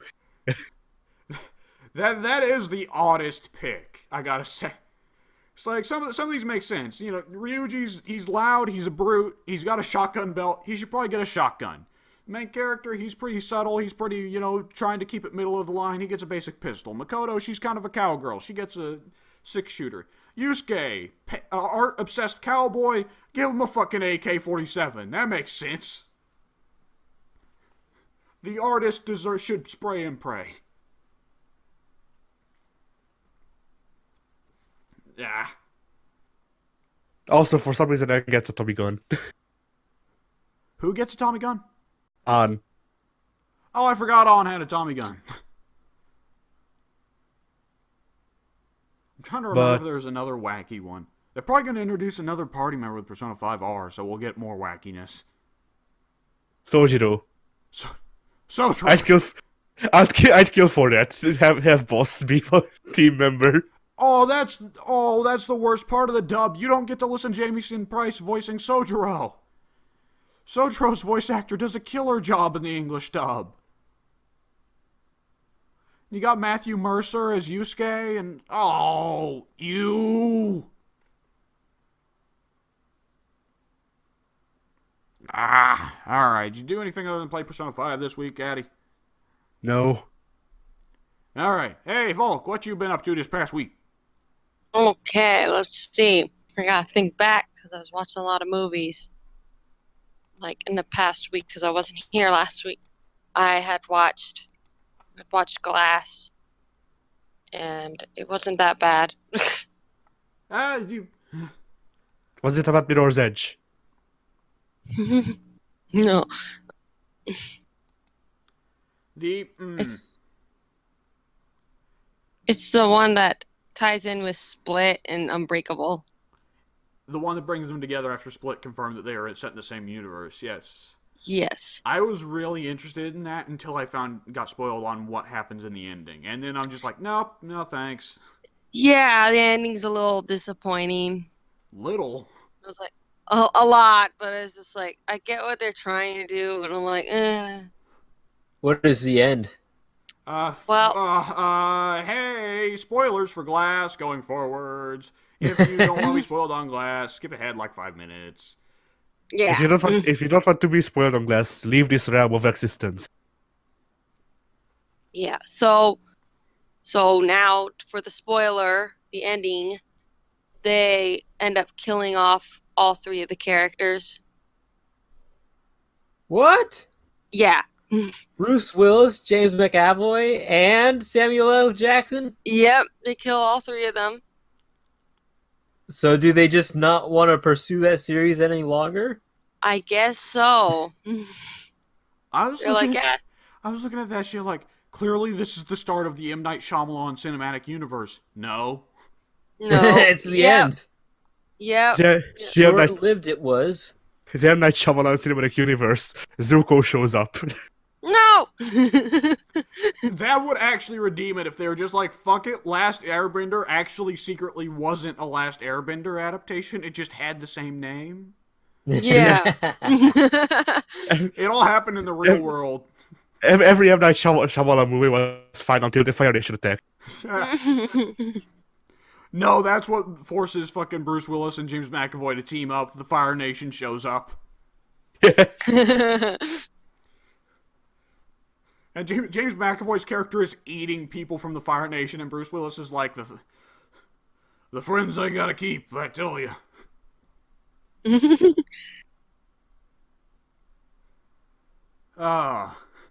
And Samuel L. Jackson is just in the background, like, yeah, you go, guys. I'll stay back here and try not to break all of my bones. Yeah. He fidgets 5 inches. Aw, damn it, there goes my hip. Not again. Yeah. I was like, it did a good job building up, and then they're like, all right, and it's the last 15 minutes, let's kill everybody. And I'm like, oh, okay.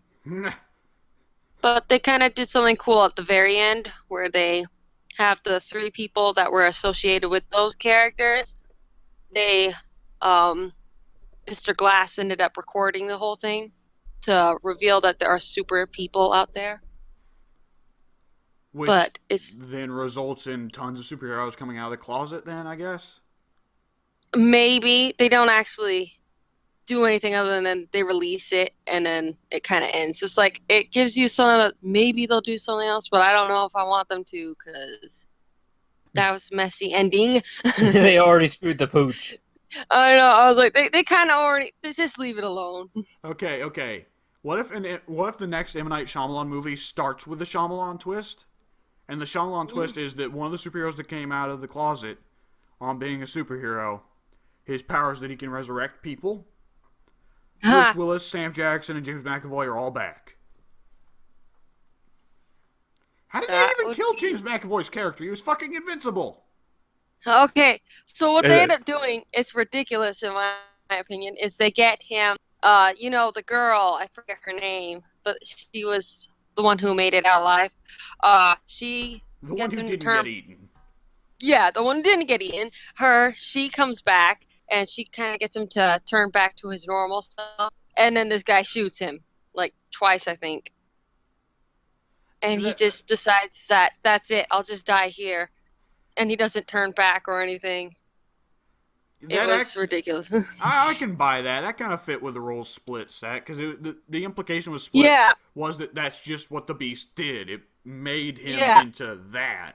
He was not that naturally. He was only that when he was the Beast. Yeah, but it was like, that was it. It was like, oh, and he just like, yeah, I'm okay with dying. I was like, okay, all right.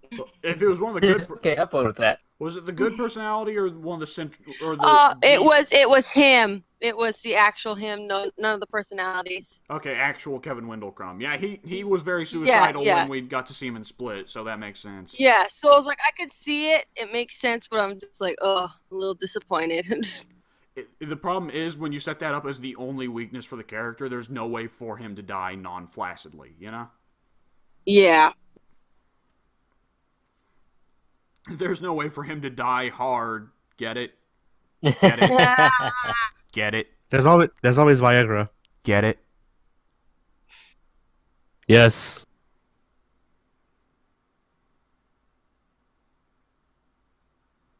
Did you do anything else this week, Volc? Yeah. So I just imagined this Dark Souls thing. Sorry for cutting you off, Volc. It's all good. I just imagine the Dark Souls you died coming up. That's what pops up when James McAvoy dies. Yeah. Fuck, I gotta go back to the bonfire. Yeah. I also watched Escape Room, and that was good. Is that the movie with Keegan Michael Key I don't know. I think so, yeah. from Key and Peele? Who? No. No, it's not. Sorry.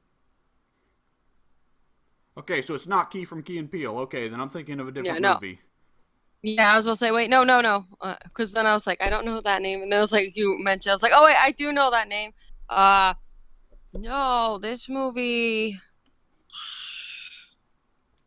I'm trying to see the cast now. I'm like, no, it's got a bunch of people I don't know too well.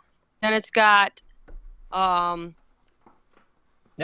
Page, right? yeah, Karen Page in it. Yeah, Wait, are you sure it's not the one with Keegan Michael Key? I thought that was maybe if he was in. Hang on. I don't remember seeing him in the movie. Well, now I'm looking it I'm like, up. yeah, I'm like looking around. Like, I don't see him in the cast. I don't remember seeing him in the movie either, though. Oh, damn it. It thinks I'm actually trying to look up an actual escape room. Okay, yeah, there were 2 escape room themed horror movies that came out around the same time. One was a theatrical release that had Karen Page. One was an Amazon exclusive that had Keegan Michael Key. That makes sense. Yeah, I was like, okay. So it was good. Yeah, it was pretty good. They did a good job. They made the characters somewhat enjoyable, so it was a little disappointing when they get killed off.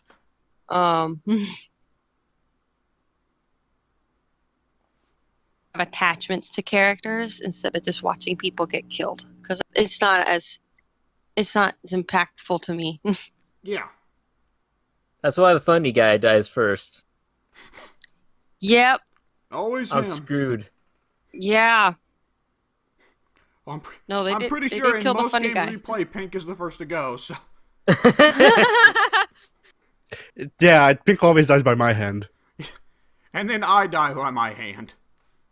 Yeah. Addy's And- left as the king of the mountain, and he's happy. Yeah, I'm the only one left. And I go, all my friends are dead. And then a bomber shows up. Yeah. Terrorists win. So in Escape Room, do they play much like with the horror? Is there many twists on that? There's small little things. Like they had this one where the floor starts to fall apart. So they have to grab onto like stuff that's on like the walls. They had one person, like they're on ice, they fell under, and they end up drowning down there. Trying to remember. It's been a while now. I'm like, This is Mario Party taken way too far. yeah. Or not too far enough. Yeah, they had the final part where the one person makes it out, and then the guy's trying to kill him. The guy who was running the whole escape room because he didn't want any. He didn't want any He's like, survivors. no winners allowed here. Yeah, he was like, "You're not supposed to." So he tries to kill him, but then it's revealed. If you guys don't mind being spoiled. We Anyway. don't. Okay. So it's Very revealed good. that one of the people pretended to be dead, and she came back, and she also escaped and killed the guy, the man in charge. And then she's been plotting. It cuts to like 6 months later. She's been plotting to take their whole industry down or whatever it is. And so they like know everything about everybody. So it kind of ends with them preparing for her to come back. And I was like, that was interesting.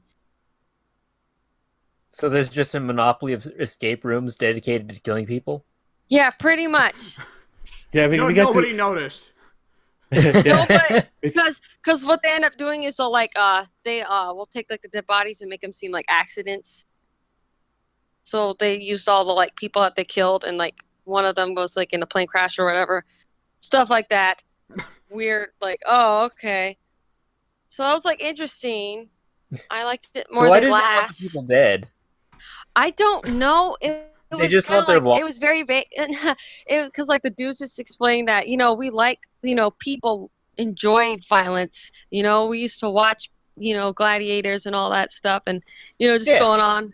So he's like, it's fun, and I'm just sitting there Yeah. like, okay, I Wait. can see that. Where do We they used make to watch their money? Gladiators, and now we watch MMA. I just don't see the correlation between combat sports and escape rooms. I know that's where I was like, I get it, but I don't get it. Like, okay, like there's just some joy Your in train of killing thought things. is on an entirely different rail system from ours, but okay. Yeah, I was like, okay. Where's the But yes, money? Where's the money come in? How do they make money from this? You don't make money from just killing people. That's not how it works. Even if you fucking pilfer them for pocket change, you're gonna be making like $5 a kill. Hell, nowadays you can't even make that. People take fucking credit cards. What's the plan? That's a lot of credit fraud. but yeah. So we get to the final room, and the last 4 people have to blow up the Bowser balloons. So wait, this one person who was pretending to be dead, does she work for the escape room company, or is No. she just like, what was she? She's just really smart, and like the thing that was kind of what they were going with, because she kept solving all the riddles and puzzles and the rooms and getting everybody out. So she pretends to die. So when the guys come in, because they're cleaning up all the dead bodies, she kills them, and then finds a way out. Instead of having to go the other routes, she goes through the building to the basement where the other guys were at, and that's how she stops them.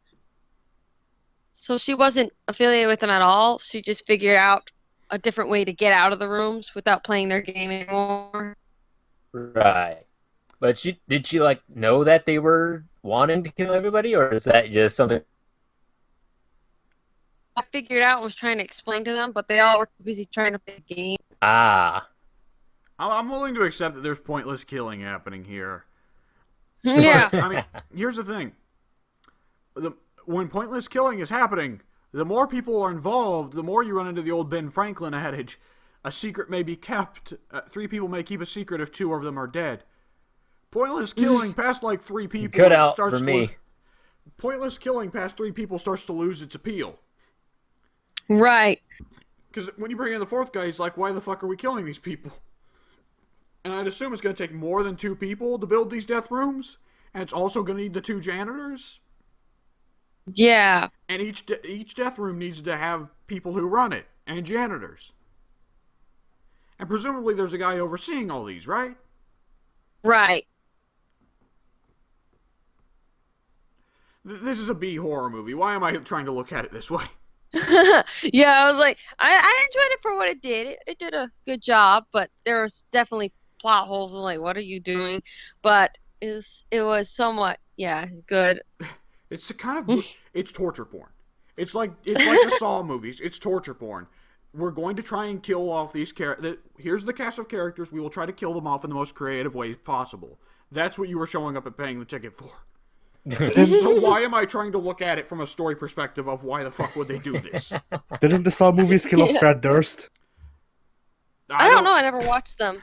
I've only seen bits and pieces, and I don't think they killed off anyone I knew. But to be fair, I don't really know Fred Durst. What are you talking about? You meet every weekends. You watch hockey together.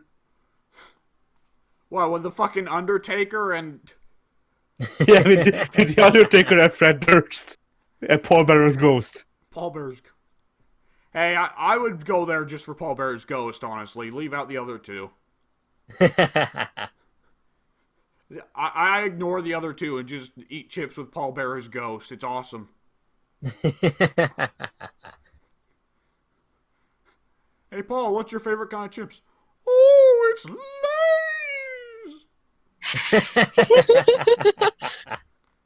Oh, I'm partial to Doritos! Spot on. It scared Mickey Mouse. That's all the impression really is.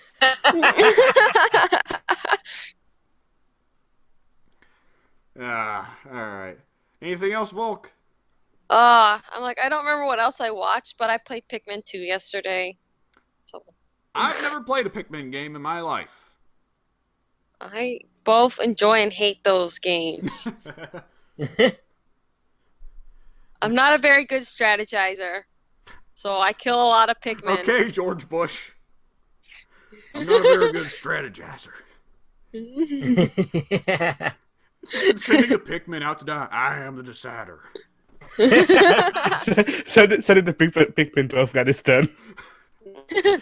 Yeah, I'll just be walking and something will come up from the ground and eat half of them. I'm like, oh wow, they're gone. And I'm like, then I am bad at aiming them too, and we'll be throwing them and they'll miss the creature. And then I have to go find them. And I'm like, oh my gosh. Why did I fill this basket to the brim with eggs? I'm imagining Volc missing like by a wide shot, chucking her Pikmin into an abyss. And it's like slow-mo with sad music playing in the background. And the Pikmin's just like, why have you forsaken me, father? Yeah. But the more I play, the better I've become. So then I was just playing 2-player mode with my little brother, and we were going against teams marble, like the opposing. Oh no, am I going out? What's happening? No, it's okay. I'm just. I'm trying He's to having find his own little crisis over there. He fell again. Oh no! He fell. I'm trying to find it. I'm trying to find a picture I'm specifically thinking of that Volc made me think of when she was talking about Pikmin. Okay, here we go.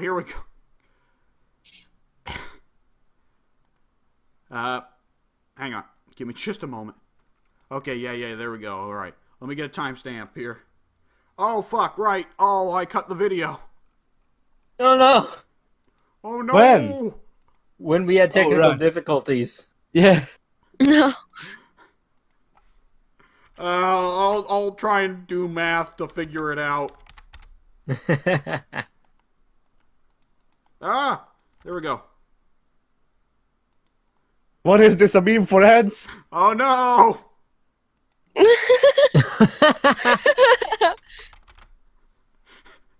I love how the fucking camera angle makes it look like the baby doesn't have a reaction. Yeah. It does. It's just falling. Just stone-faced.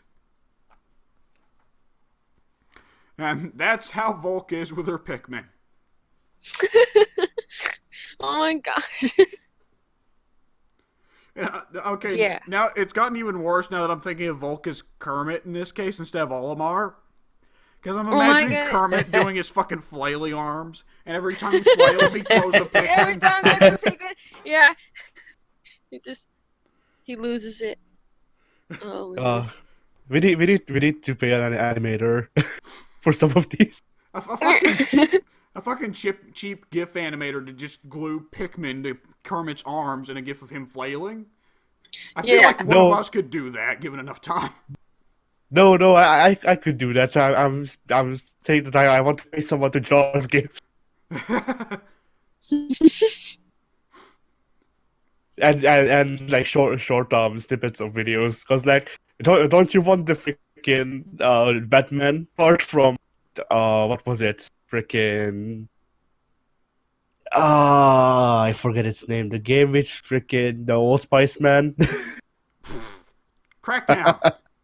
Yeah, Crackdown 2. The Batman part of Crackdown 2. Wouldn't you want that animated, for example? I want lots of moments from our videos animated, but I'm an egotistical maniac, so. Oh God.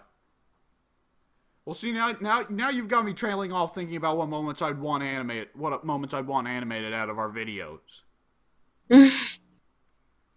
The Arno S dance from Assassin's Creed, and also Mary Core's death when she went up the eternal chimney.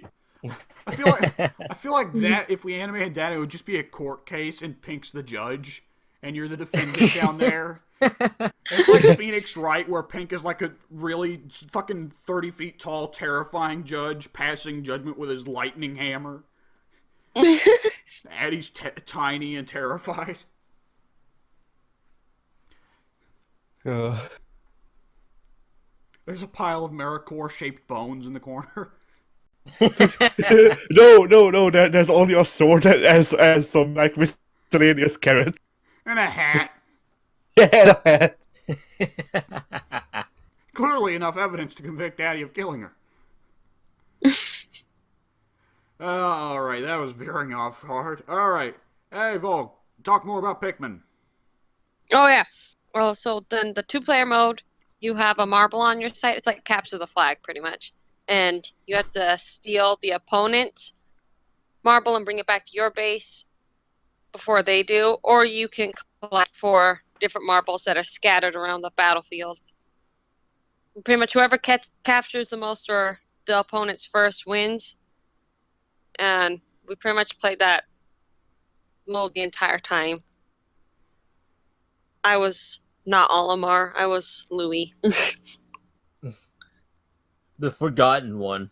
The one that wasn't in Smash. Louis the Forgotten One. Just cute Dark Souls music and health bar. And the fucking Pikmin protagonists are actually really tiny, so you just step forward and then the "you defeated" text appears. And you're like, what? What'd I do? There's nothing here. Well, I'll take the souls and the humanity anyways, thanks. It's a gigantic stadium. You step in, it goes Louis the Forgotten One. You step out of the doorway, and then it just says you defeated the boss. but you're still in this gigantic stadium. Oh, man. Alright, so you collect There's no enemies, only You collect marbles. I always forget that about Pikmin. It's actually supposed to be set like where you're picking up small household objects, right? Right. Yeah, you just collect them.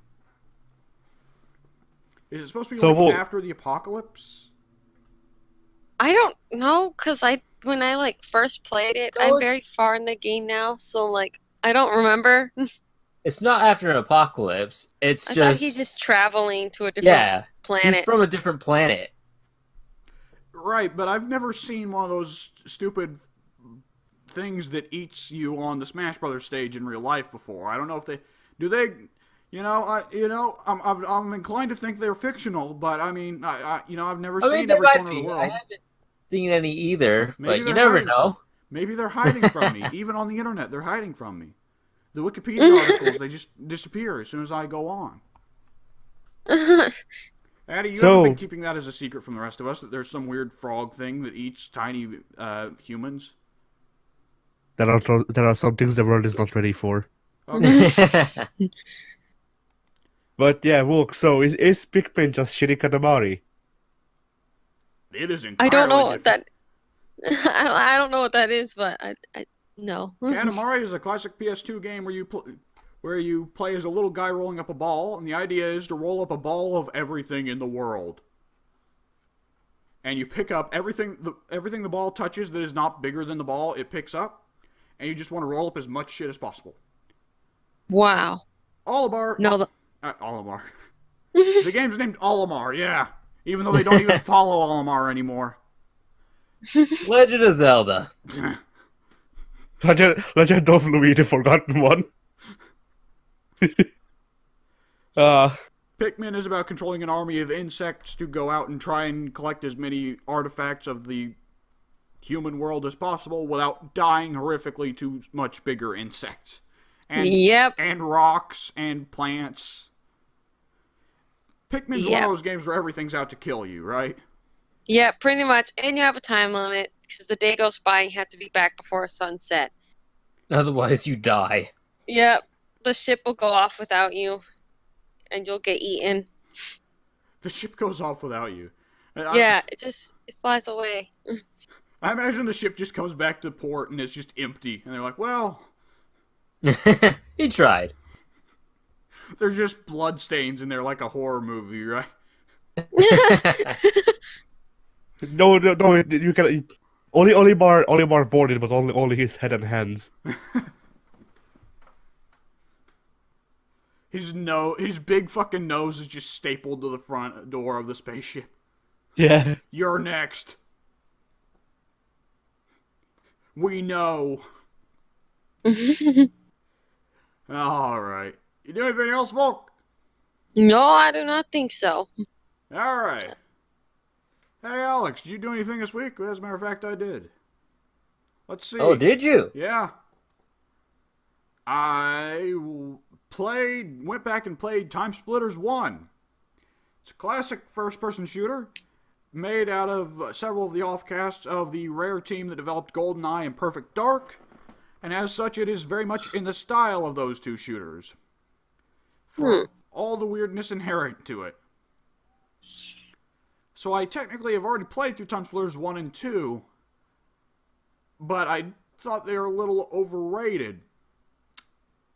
And about a week ago, I suddenly was like, you know what, I was probably playing those games wrong.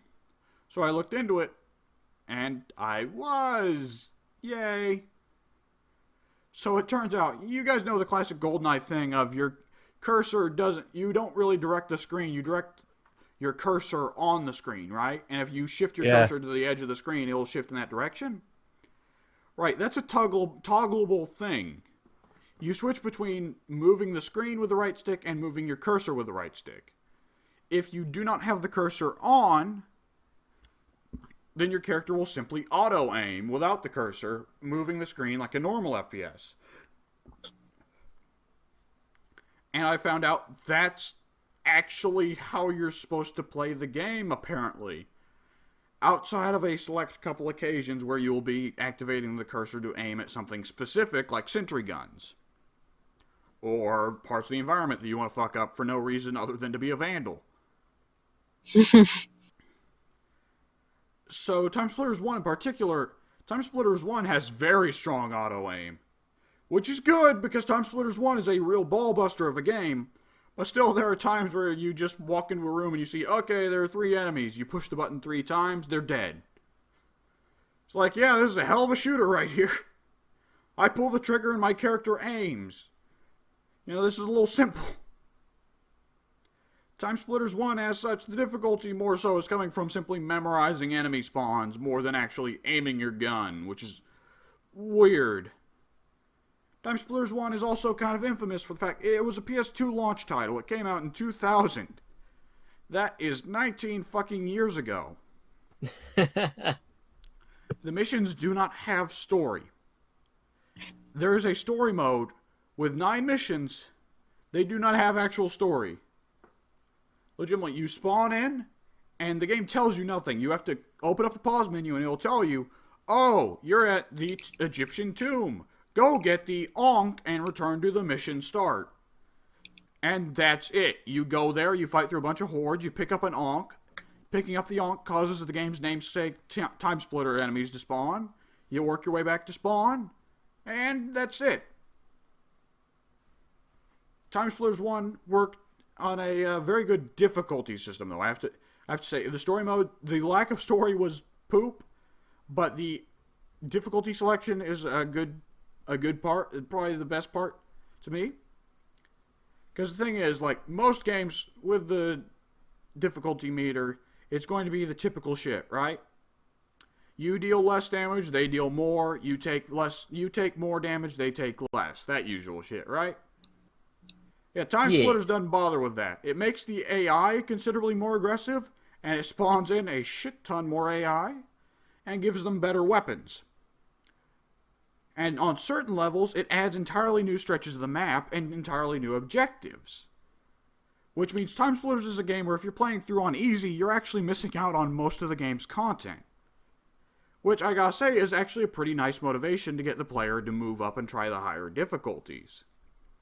Which, in a game like BioShock, where difficulty only affects how much damage you take and how much damage you deal, there is no motivation to move beyond a difficulty other than easy. Particularly considering BioShock is one of the worst cases of it, where once you move past the easy difficulty, every enemy becomes a bullet sponge. To a ridiculous degree. So, a choice like that with Time Splitters is a really smart choice, considering, like, difficulty with shooters, you can't just boost up damage values or lower damage values or whatever and call it a day, you know? But the story mode, being a launch title for the PS2, oh, damn it, it's very jank. The graphics do not look great. Well, let me find a good picture. But I'm going to try and find a picture of a guy who's upgraded his graphics over the course of the series. But it's about what you would expect for starting PS2 title. But here's a good picture. Here's a character that has advanced a lot over the course of the series.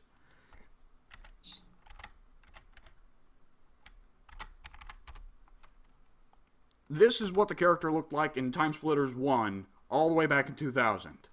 That looks horrifying. Captain Ash don't look great. Captain S. Captain Ass. Yeah. And generally, most characters in the game look like that. There are some characters, like Captain Ash there is supposed to be the average, like, body type you would expect. He's like your average, fairly skinny dude. So, anyone that's supposed to be really skinny is a stick. Like, a stick of polygons. And they hadn't quite figured out, like, rendering at a distance at that point in the series yet. So, when there's someone a long ways across the map from you, they're just a tiny gray blob. Which is as much of a problem as you can imagine. And let's just compare it to Time Splitter's Future Perfect graphics, the third game that came out in 2005, where Captain Ash, the very same character, instead looks like, hang on, this. Yeah, that's a bit of an upgrade, isn't it? Massive improvement. Yeah. But, I mean, I gotta forgive Time Splitters 1 because, again, 2000, it was a PS2 launch title. It was the first. Right. When did Mario 64 come out? 99? No. The Dawn of Time. No, it was earlier than that. It was like 97? 96. 96, June 23rd, 96. Yours came out like 4 years later. Yeah. It's a pretty decent improvement for 4 years. Yeah, I'd say so. The gun selection is pretty boring. There's a couple weird ones like guns with ricocheting bullets, but that's it. And the game, there is no real gun balance. Sniper rifles are obnoxiously useless in Time Splitters. Like, genuinely, Time Splitters probably has the most useless sniper rifles I have ever seen. Yeah. The zoom doesn't actually put you in a scope. It zooms the screen in a little bit on your crosshair, and that's all it does. The game has no stealth mechanic. People just automatically know you're there if you're in the general area. And there are almost no maps with sufficiently long distance to use the sniper rifle. And even if there is a sufficiently long distance, the AI is a crack shot with any gun at any distance, so the sniper rifle becomes pointless. Especially considering the auto-aim is also a crack shot at any distance.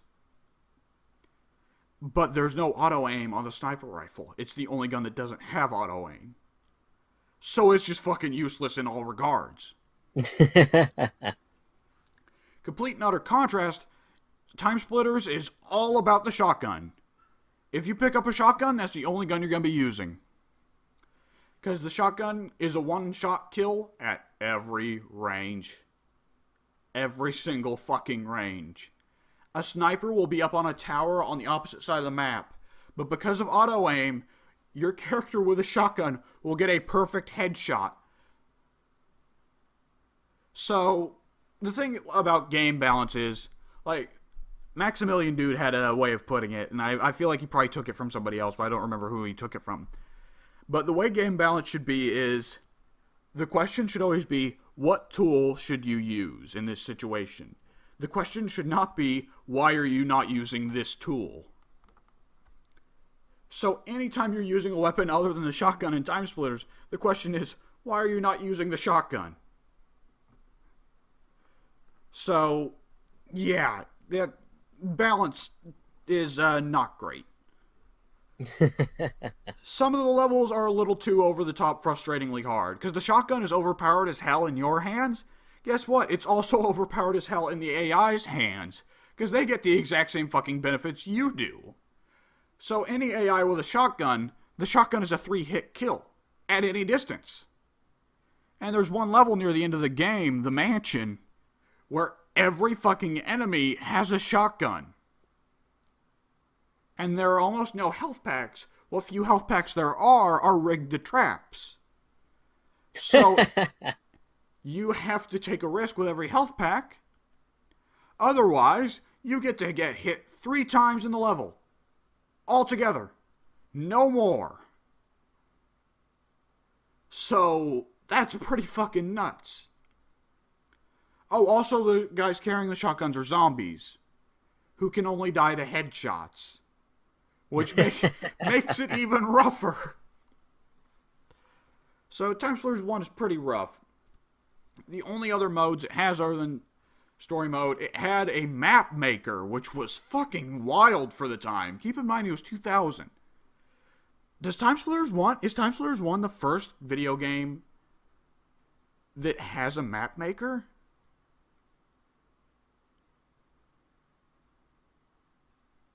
I'm inclined to think that I'm wrong, but I can't think of any other video games. I can't think of any other video games that would have come out before Time Splitters 1 that would have had a map maker.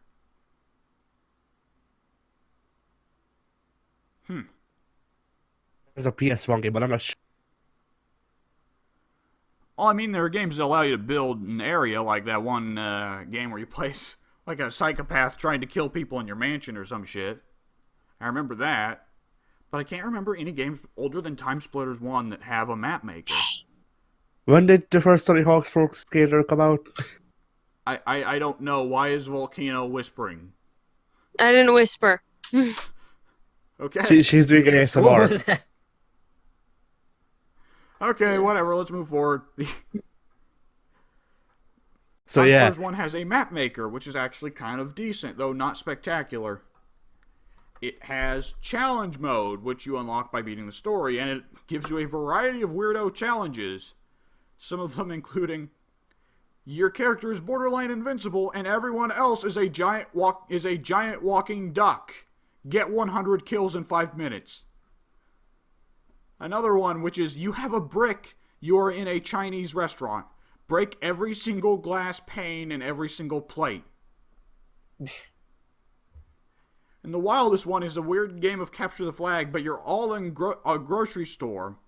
You spawn at the cash register and have to go through the aisles and get grocery bags and bring them back to the grocery store checkout. That challenge was by far the most frustrating and got me to quit the game and move forward to Time Splitters 2, because there it is made incredibly glaring that the AI for the Time Splitters 1, because it's made in 2000, is entirely based on the player. And the AI will completely ignore picking up the grocery bags if they see you and instead just focus on killing you. Which becomes a problem, considering everyone spawns right next to a gun except you, which means you will sit in the spawn for the entire fucking game as everyone spawns in, grabs a gun, and focuses entirely on just killing you repeatedly. Because back then, spawn protection wasn't really a thing. You get 2 seconds of invincibility on spawn protection, which is more than you'd think, less than you'd hope. And you've got AI teammates, and they are no help at all. Because rather than going for the flag, they just run circles around you. At one point, my strategy was to just fucking leave the area you're supposed to play in, and hope the AI would chase me around in the bowels of the map. But my teammates did too. So, fucking, Move on to Time Splitters 2. Much better. Much better gun selection. Feels like every gun's properly viable. I think they deliberately knew the sniper rifle was bad in Time Splitters 1, because the very first gun they give you in Time Splitters 2 is the sniper rifle. It's very deliberately like, try it again this time, we've made it work. And they implemented a stealth mechanic, which is actually central to several levels. They added a radar that you can use to check enemies around corners, which is vital, because Time Splitters 1 love for people to have shotguns and sit around corners to shoot you as soon as you move. Time Splitters 1, there were no cutscenes, no story. Every level's got cutscenes and a story. The objective for every level was grab this object and get back to spawn. Every level's got differing objectives. The first level, you go to a dam in Siberia. Your objectives are break a satellite dish, go check out this underground mining site, retrieve the MacGuffin, and also kill the helicopter that's camping at the top of the dam. Oh, and also a secondary objective you don't need to complete, but it's fun to complete, of destroying all the files they have. Much, much more ambitious and much better than what Time Splitters 1 had. And you can kind of see the little evolution of games that gaming went through from like 95 to 2005 just in Time Splitters 1 and Time Splitters 2. From where Time Splitters 1, it's get to the objective, get back, done. Time Splitters 2, hey, maybe we should do something a little more ambitious. Obviously, the graphics are way better. There's way more characters to unlock, which that's something I skipped over. Best thing about the Time Splitters series as a whole, the vast, vast array of unlockables. So this is kind of a forgotten beauty of the modern age, because nowadays, generally a game is going to start you off with everything unlocked, or it's going to make you grind for it, like, get 1 million kills while playing versus mode in multiplayer, or get 1 million experience, or whatever, right? Or spend 1 million coins in the shop. Spend $1 million in our cash money shop. Yeah, I knew I didn't have to say anything about microtransactions because Addy would jump on that one. But the Time Splitters, on the other hand, is like, alright, complete each level in Time Splitters 1 has a different unlockable for whether you beat it on easy, normal, or hard. And further, each one has a different unlockable for if you speedrun it on easy, or normal, or hard. Like the Tomb level in Time Splitters 1, beat it on easy to unlock the Cultist. Beat it on normal to unlock paintball. Beat it on normal to unlock the graveyard map. Beat it on hard to unlock the mummy. Beat it on easy in under a minute to unlock the paintballs cheat, where every bullet is replaced with paintballs. And so on and so forth. And that's a really fun little addition. And I did not bother to speedrun most of the levels except for the fucking Tomb on easy. Because it's a minute. You gotta beat the level in under a minute. And I had to spend like 3 fucking hours working on that. And you guys saw me post on Discord. There were several times where I got a minute and 1 millisecond. And the game was like, nope, not good enough. So, yeah, I passed on that. Thankfully, the hard speedrun times are actually way, way, way more forgiving. Like, there are several times I accidentally completed a speedrun on my first try. Taking my time. Time Splitters 2 gets rid of the speedrun mechanic entirely and makes it where on easy, the only thing that gets unlocked is the next level in story mode. You have to beat the level on normal or hard to unlock the unlockable, but nonetheless, every level has an unlockable. Every challenge has an unlockable, and there are like dozens of those as well. And they all added Arcade League, where you actually have to play multiplayer matches against the AI, and that unlocks even more characters, more maps, more cheats, more game modes. All kinds of shit is unlockable in Time Splitters. It's kind of the best thing about Time Splitters, honestly. There is no game that motivates me more properly to go for balls hard bullshit than Time Splitters. Because beating the hardest difficulty level only unlocks like the ability to play as like a fucking Russian babushka, right? But I want that Russian babushka. And I don't know why, but I gotta have it. Or beat the last challenge, the hardest challenge, to unlock the ability to play as a gingerbread man. Well, clearly this now means I need to beat the hardest challenge, even if I gotta put fucking 5 hours in to do it. And it's kind of a lost art of gaming, you know? Yeah. It's fucking sad, man. Like, there's a couple examples I can think of. Like, Assassin's Creed Brotherhood, didn't you have to beat like some really hard challenges to unlock the Raiden costume? I wouldn't say hard. I can't remember either. No, it was you had to get gold in 3 challenges. I believe a gold medal. A gold medal wasn't really that hard to get if you were really good at the just keeping up the insta kill chains, which I was moderately alright at. So I did those challenges and I got three golds out of that, and that's how I got the Raiden costume. But yeah, for Raiden costume in Brotherhood, you had to get 3 gold medals in the AR section. Right. Yeah, it's coming back to me now. I mean, it's kind of a disappointing thing. Like, you guys have each had NetherRealm games, so you can understand here. It's kind of a disappointing thing of picking up a NetherRealm game, and every single one, there's one locked character on the entire roster. Just one. Mortal Kombat X, play through the game to get Shinnok. Injustice 2, play through the game to get Brainiac. Mortal Kombat 11, play through the game to get Frost. And that's it. I don't think unlockables are coming back, honestly. Because, I mean, Addy, did you hear about, like, what Maximilian Dude, how badly he reacted to the amount of unlockables in Mortal Kombat 11? How badly he reacted to the amount of unlockables in Mortal Kombat 11? No. So yeah. You know how that lie was getting spread for a while that it was microtransaction based, and it turned out it actually wasn't? What was transaction based? Because you got out. You know how that lie was spreading that Mortal Kombat 11 was transaction based, and it actually wasn't? Nope. For a good while, it was making the rounds on all the news sites and all the Reddits and what have you that Mortal Kombat 11 was an entirely microtransaction-based game, and it was a blatant lie. It was just very grind-heavy, which they have now fixed with updates, and in fact, overcompensated by pretty much giving you everything in the game for free immediately.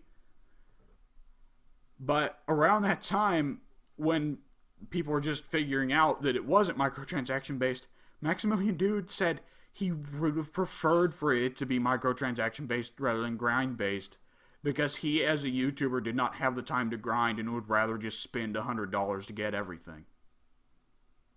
They can't bring back unlockables in the modern day because people would honestly rather just spend money to get all the shit in the game immediately. Is that not the craziest shit in the world? It is. But that's where I propose that this could help find the money, or line the people, the freaking publishers' pockets with money, and could become unlockables, which is a thing that WWE games do. Put it on unlockable. Yeah, but now poorly. Before now they did it alright, but put in unlockables and just have a DLC that does nothing but unlock all of them. You get money from people who don't want to spend the time, and people who want unlockables have them. Yeah, but the thing is, like, if the unlockables are very difficult to do, then basically the game is getting unnecessary fucking PR trouble. Because at the end of the day, there are going to be a lot of whales that will spend a shit ton of money to unlock all the shit, but there's also going to be a lot of people who won't spend the money and will just play the game to unlock the stuff, who they aren't making money off of. But the fact that it can be unlocked instead of simply just only bought is bad PR. It's better to have an item that can only be bought than an item that you can work towards or buy. I don't see why that's bad PR, honestly. It's bad PR because if you can only buy it, then it's not a microtransaction, it's DLC. Yeah. I suppose. And by all means, a game can get bad PR for not having enough content that isn't DLC. But if you have content in the game that you can work your way towards unlocking, or alternatively just outright buy it, people are going to see it as a transparent attempt at getting microtransactions. That's what people thought of Mortal Kombat 11. Until it turned out they were fucking wrong. So, we're just fucked nowadays, honestly. Because people don't want things to be better. Yeah. The people get what they deserve, and this is what they deserve. Ben Affleck Batman.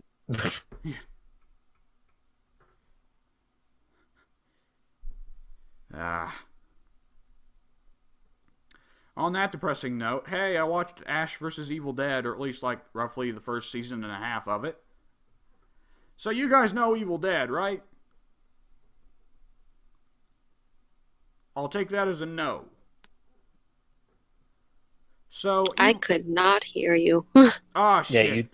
you went in robot mode for me. Yeah. Okay.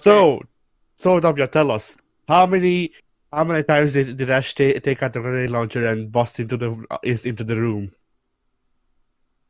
Shut up. So you guys know the horror comedy franchise Evil Dead, right? Yeah. Yeah.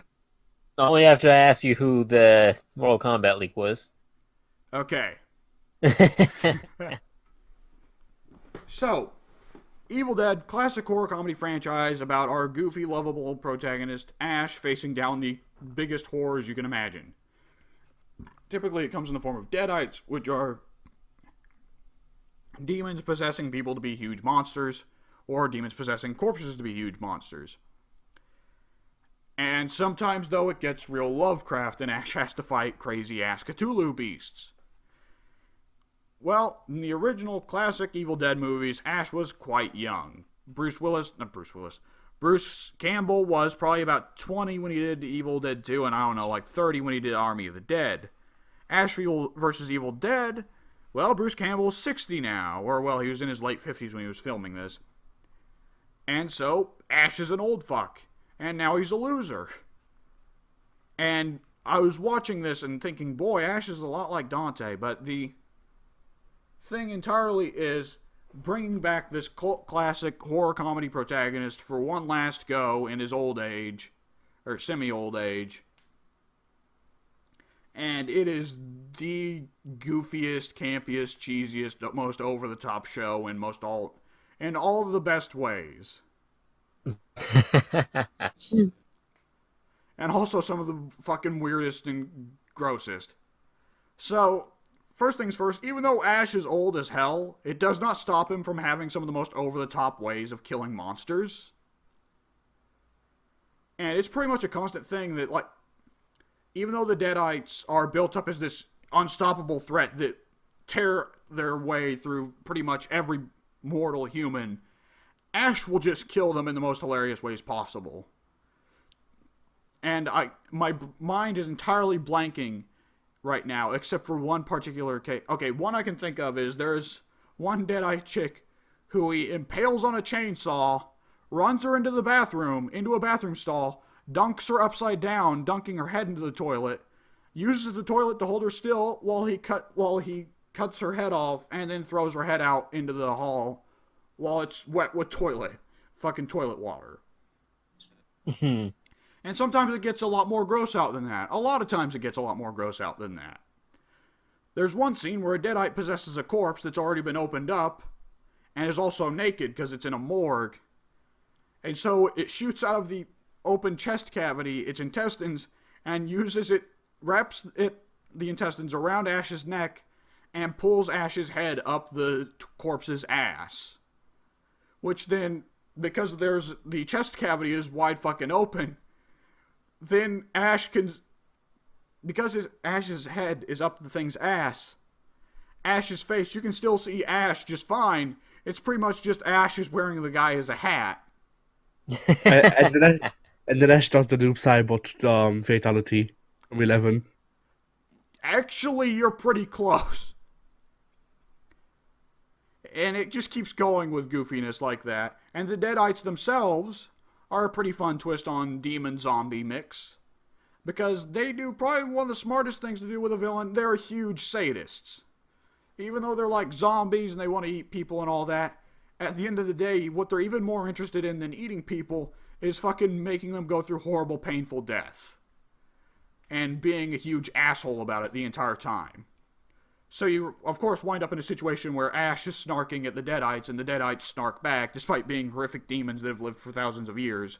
They still think it's pretty cool to have sarcastic back and forths with a hero. And it's a nice plot device to really drag out some of the horror when it's necessary, but also to give Ash, like, the excuse to win some fights that he should clearly lose, because the Deadites take their time, you know? because they want to Right. let it play out. And then Ash kicks their ass. Saves the day at the last possible moment. And sometimes the show does not hold back on some adult material, which in some cases isn't shocking. There's a couple cases where there are nude corpses and nude zombies, and that's as uncomfortable as you can imagine, and they intentionally are playing it up as uncomfortably as you can imagine. As I mentioned, the one shoves Ash's head up its ass. Ash does lots of drugs, which usually they aren't like, hey kids, drugs are cool. Usually it's played up as Ash is kind of pathetic and an old fuck. And usually they Can he handle drugs at this old age? Ash gets fucking suplexed through glass walls onto tanks while getting shot, and he just rolls with it. So you're like, okay, sure. He's got a fucking chainsaw for a hand. He can't be stopped.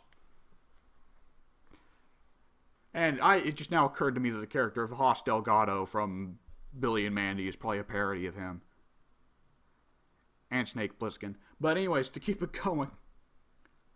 Like, I'm trying to think of one particularly, like, big, gross kill that one of them got. Oh, there's one of them. Since they're zombies, they don't have to worry about their safety, you know. So one of them just fucking drinks gasoline, lights a match, and starts burping fire at people. Naturally.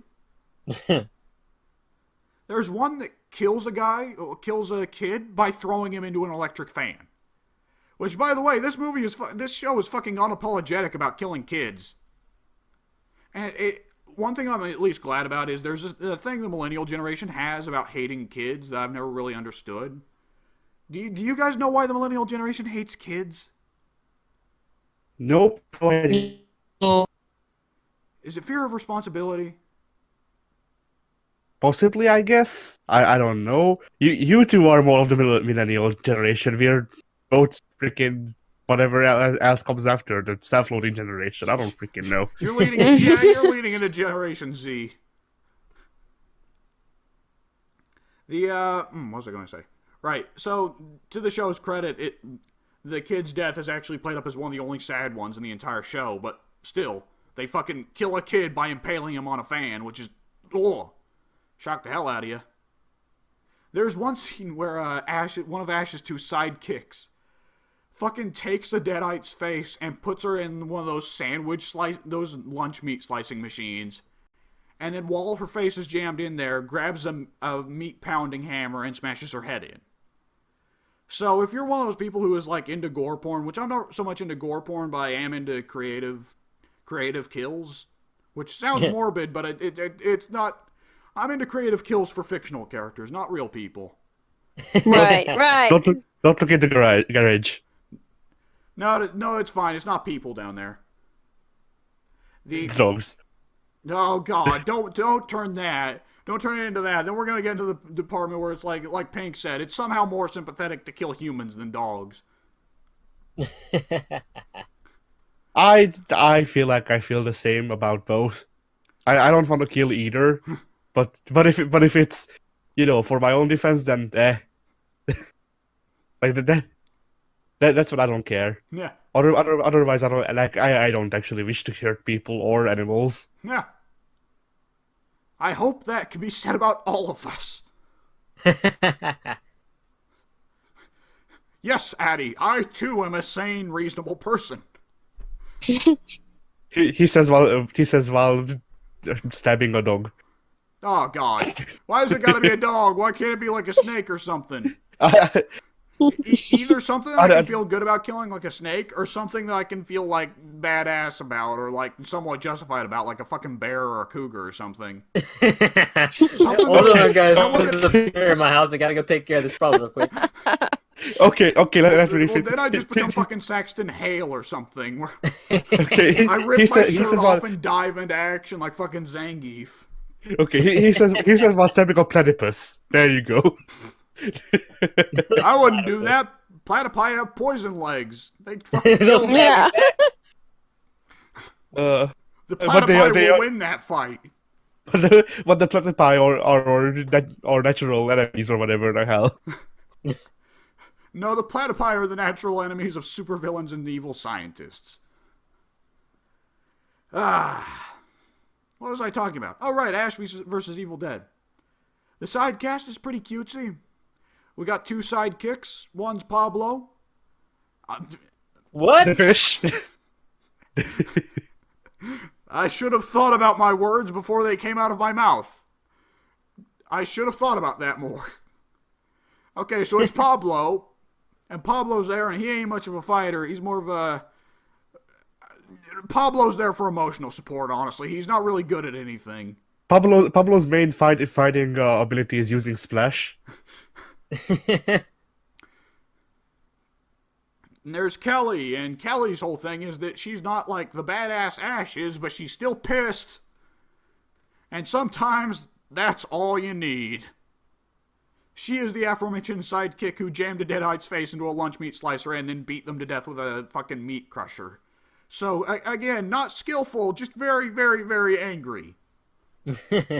Angry and resourceful. Woman literally to die. And the last member of the side cast that is permanent across all seasons is Lucy Brain!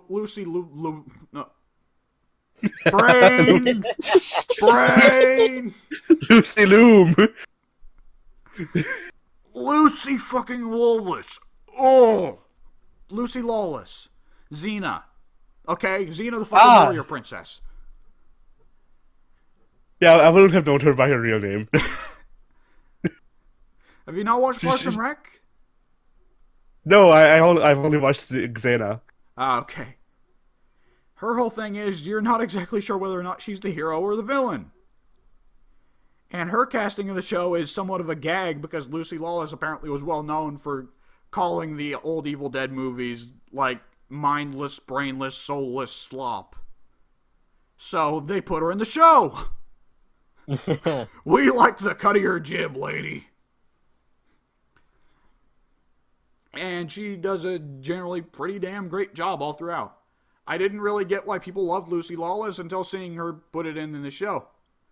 And the show, of course, is about as cheesy and campy as you can imagine. So Lucy Lawless is the only one who's putting in a serious performance. And it's hilarious. Because it becomes deadpan when everyone else is like yucking it up in front of the camera. Like they're pretty much staring at the camera going, hey! And then Lucy Lawless is putting in a fucking serious performance, which becomes hilarious because she's serious. And no one else is. There's a fucking part where Ash has to fight his car because his car got possessed by a demon. And I kid you not, with the chainsaw, Ash Superman punches his own car. And then falls to his knees. No, my car! He actually does. He mourns the car more than any other death in the series. He loses several people over the series, but the car is the one he mourns the most. Genuinely. The trunk becomes a portal to hell, and Ash is still like, okay, we can buff it out. We can buff it out. It'll be fine. I'm not in denial. We only have to cut off the part that was bitten. Oh man, I'd like to see that episode of Walking Dead. The fucking walker bites a car, and the car becomes a zombie. But it still can't move because it still needs gas. Oh yeah, there's one thing I forgot about classic Evil Dead: The Returns. Ash, you know how Ash had to chop his hand off, right, with a chainsaw? Because his hand got possessed, but not the rest of him. So he had to chop off his hand. Well, his hand comes back in the show, and it's a villain. And it's just a hand. It's a thing from Adam's Family. The Thing is pissed that he always got 7th billing. This is how the finale is in the next Star Wars film. Yeah, Luke's hand comes back with a small lightsaber. It's got a lightsaber replacing each fingernail. No, it has light fingernails. It's just flipping like Palpatine, and Palpatine's in the background like, yes, I taught you well. The hand starts floating and does a force lightning on Luke. Oh man.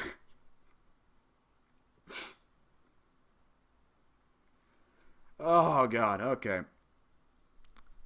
Ash vs. Evil Dead is like all kinds of crazy and stupid and low budget and depraved, but it's the fucking dumbest, and I am eating up every second of it. It's fucking great. Oh man. And there's one last thing I did this week. I watched a couple videos from a YouTuber that I've been watching for a while, Core Gaming, who is basically a video essayist but on the mechanics of fighting games. And I believe Addy also watches Core Gaming, yes? Nope. Really? Yeah. I would have to recommend him. I think I've watched one video. There is only one video Core Gaming has made that I would honestly say I dislike. With that said, I skipped a lot of his ones that are just interviews with FGC guys. But the only one I disliked was his video on fighting game difficulty. Because... Yeah, that's the one I watched as well. That's why I don't follow him. That's why I don't follow him. Yeah, that is going to cause you to bounce off him, definitely. Because the entirety of that video can be summarized as, I grew up with video fighting games being hard, so you should grow up with fighting games being inconvenient and hard. Get good, nerds! And it's like, I'm not saying every fighting game, I'm not saying pro-level Street Fighter Third Strike should be fucking, basic math for dummies, 4 plus 4 equals 8. I'm just saying we can stand to have decent tutorials. And we can stand, Yeah, like, in my opinion, the best way to balance fighting games would be to look at the look at the skill ceiling and the skill floor, put the skill floor down under the freaking Toad's ass, and put up the skill ceiling into the freaking heavens. The trouble being with a low skill floor being that the trouble being with a low skill floor is the assumption then that you will make a character that will make it so that even someone who doesn't know what they're doing can be equal with someone who knows what they're doing. Yeah, well, how I imagine this ideal balance is that it would basically cut up the game into skill levels, in that, at low skill level you can still enjoy the game fine, but if you learn a couple more mechanics or get a bit better at the game, you advance into the next bracket, and in the next bracket, it's still fun, but it's a bit more challenging now because you know more, and the AI or the other people you're fighting against also knows more. And it's just that until the world's end. Because I didn't specifically, imagine an end to this, but... I mean, part of his points were, points I don't think anyone even really is arguing. Like, one of the things he was trying to defend, one-frame links. Like, there should be some combos that require a one-frame perfect input. And it's like, I don't think anyone's disputing that. I think what people are disputing more so is the idea of fighting games where you have to be able to pull off perfect one-frame links, Yeah. Which, generally speaking, I don't think there even are any that are like that, which it's kind of a moot point.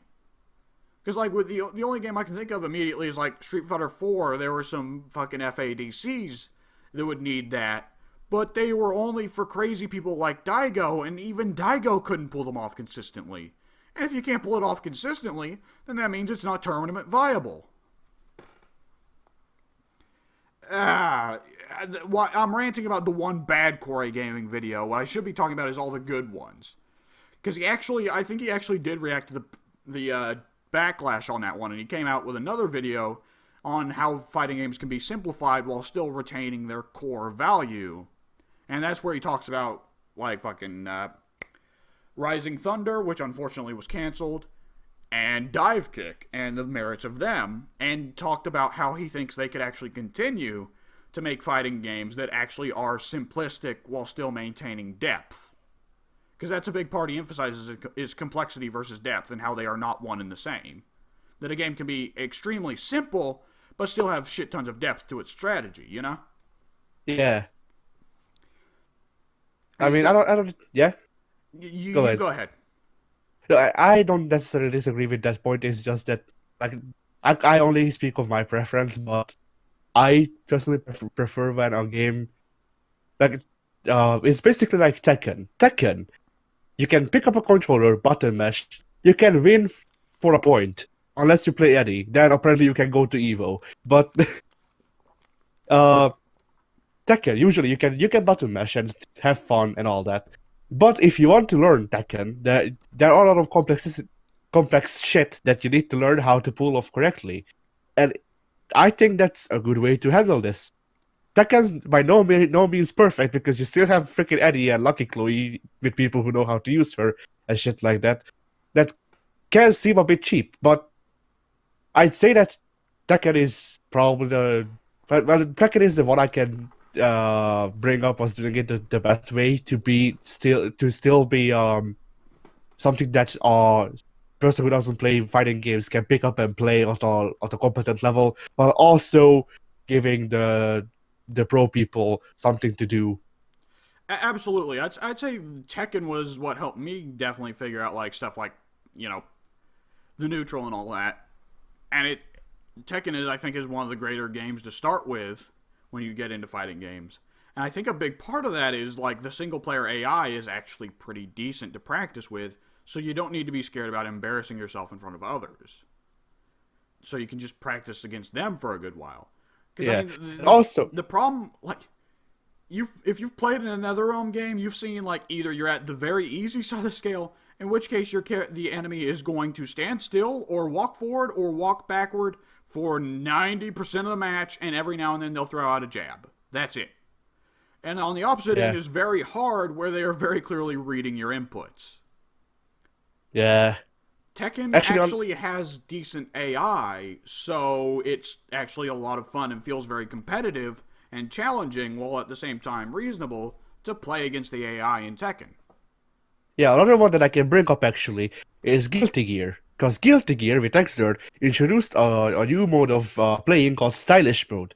In Stylish Mode, all of the inputs are made easier, but for that you sacrifice the ability to do combos and all that because all of that is all automatic. Now, people might not like this because whatever, it's not a good way to learn, and I don't disagree with that, but basically it's just set up as, okay, the game is just crack cocaine in a video game form.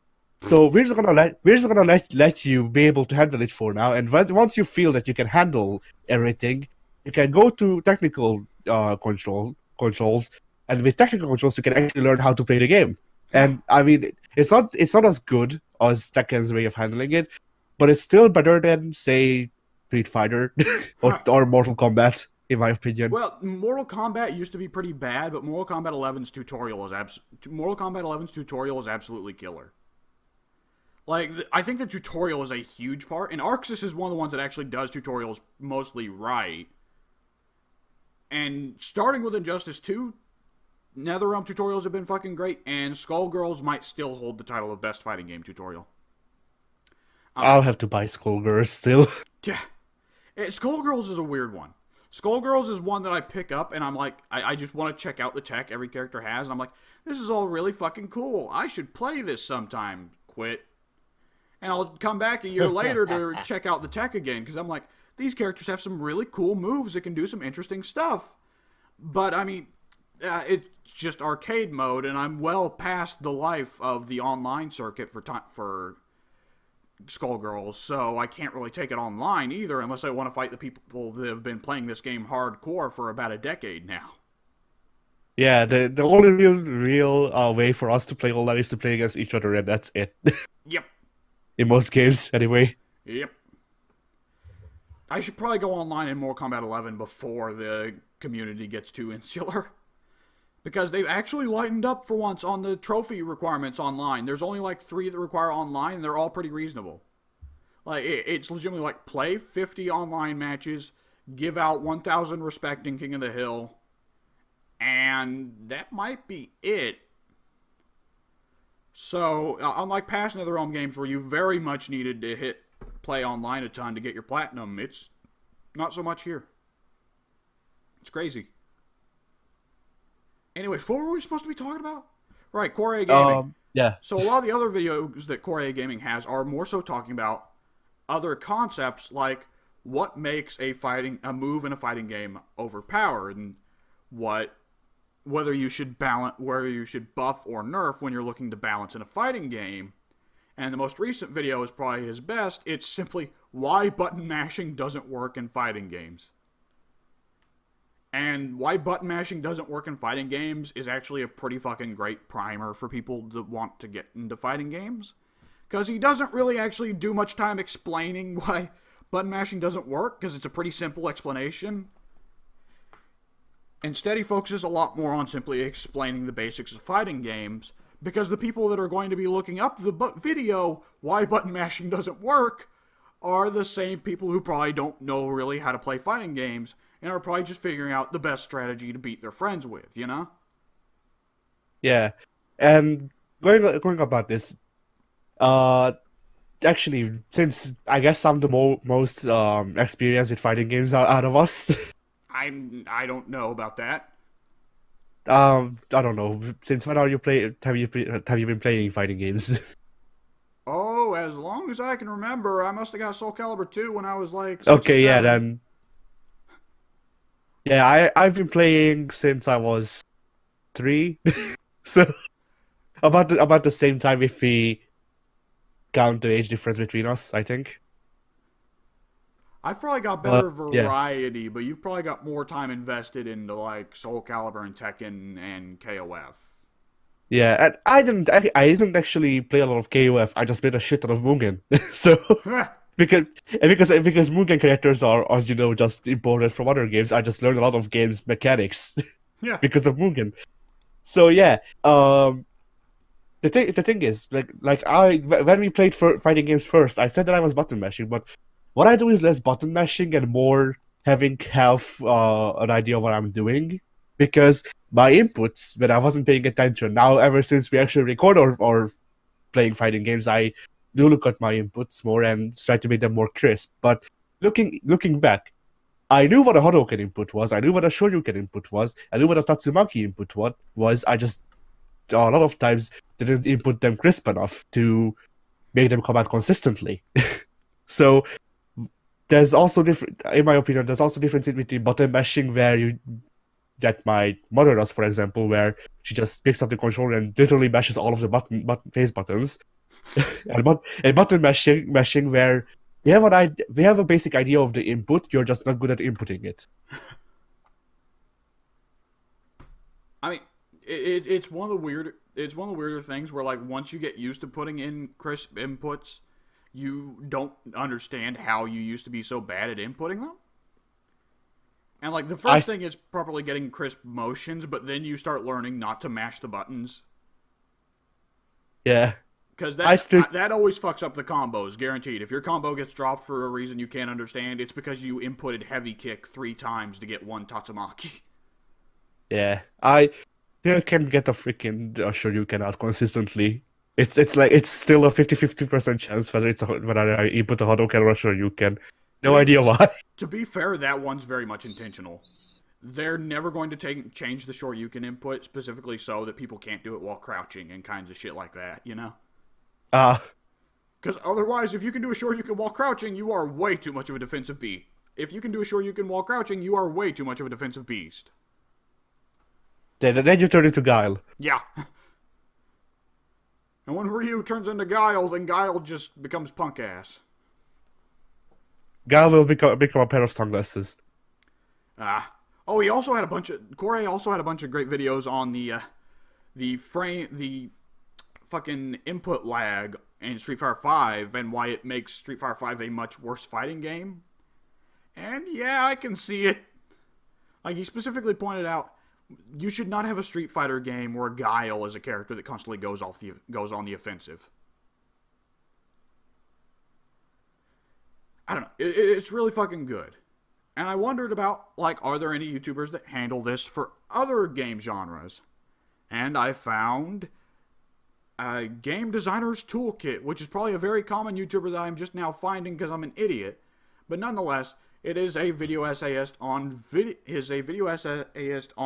games. And they do essays on all kinds of shit like Far Cry, Assassin's Creed, and they do it more so on specific concepts. Like the other day, I watched them do a video on how to handle save states. And the problem of any game that has actual save states implemented in the game, typically Bethesda nowadays, they will always run into the problem of trying to prevent save scumming. because save scumming is actually pretty bad for your gaming experience. It interrupts the flow, and it kind of makes you feel bad about every failure you make because you keep reverting to try and prevent every tiny failure, right? Yeah.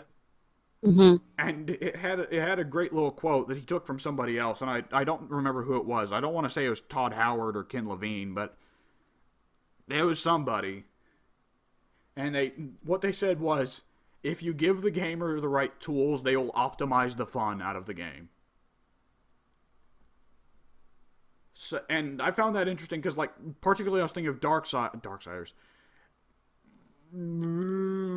Oh, what's the game? The first-person stealth game where you play as Corvo. Why can't I think of its name? I was literally playing it a week ago. Dishonored. Dishonored. Why did I want to call it Darksiders? Dishonored. Okay. Dishonored. Corvo is the fourth horseman of the apocalypse. Honestly, if it's Plague, I'd believe it. That'd be accurate. Yeah. It is Plague. That's the one they haven't done yet, I think. Well, no, they replaced it with Ruin. Because Plague and Famine weren't edgy enough, so they had to replace them with Ruin and Fury. Plague and Famine are the freaking edgiest things that you could come up with, though. How could you not go with Plague? Plague's got obvious moves.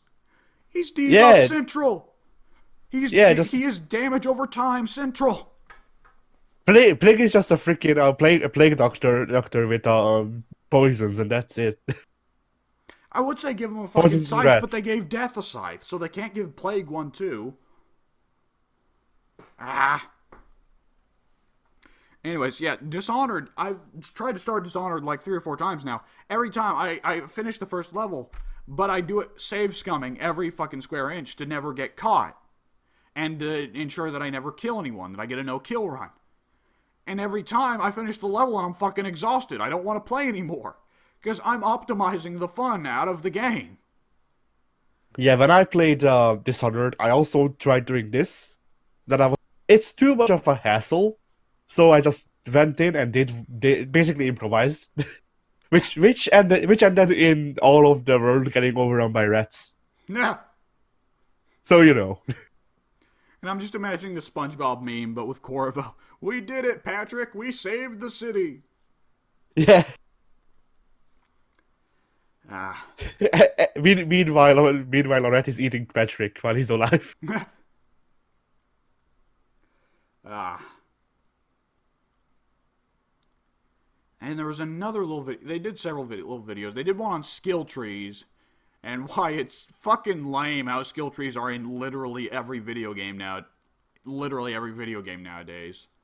Yeah, I disliked that as well.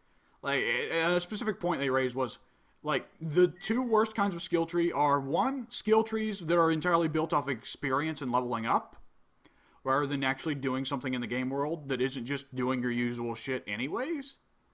Which, he raised a good point. There's no real sense of achievement from playing the fucking game. Yeah. And just doing what you're expected to do. And the other one he raised is skill trees where the skills don't actually do anything. Because skill trees where it unlocks new moves, it's like, sure. Or unlocks new mechanics, it's like, sure. But skill trees where it's like, congratulations, you are now 10% more resistant to explosive barrels. Which, I'm not fucking kidding, was a skill tree in Doom. Oh boy. Oh yeah, I remember that one, yeah. Yeah. Like, it's so fucking lame. You don't actually feel like your character's getting any stronger from that, so what's the point of having a skill tree if you don't feel like your character's improving? Yeah, I don't know, but this was a thing in Odyssey as well, Assassin's Creed Odyssey. There's 2 points in the warrior skill tree where you can just spend 3 points to up your general freaking attack and defense up by, like, I don't know, 50%. But you don't feel that 50% because by the time I went to Medusa, it didn't matter. Medusa one-shot me. So then I took my time and went to Medusa. I was like a level 70. And then I one-shot her. How the turntables. Yeah. It's one of those pictures where the table flips the table flipping guy.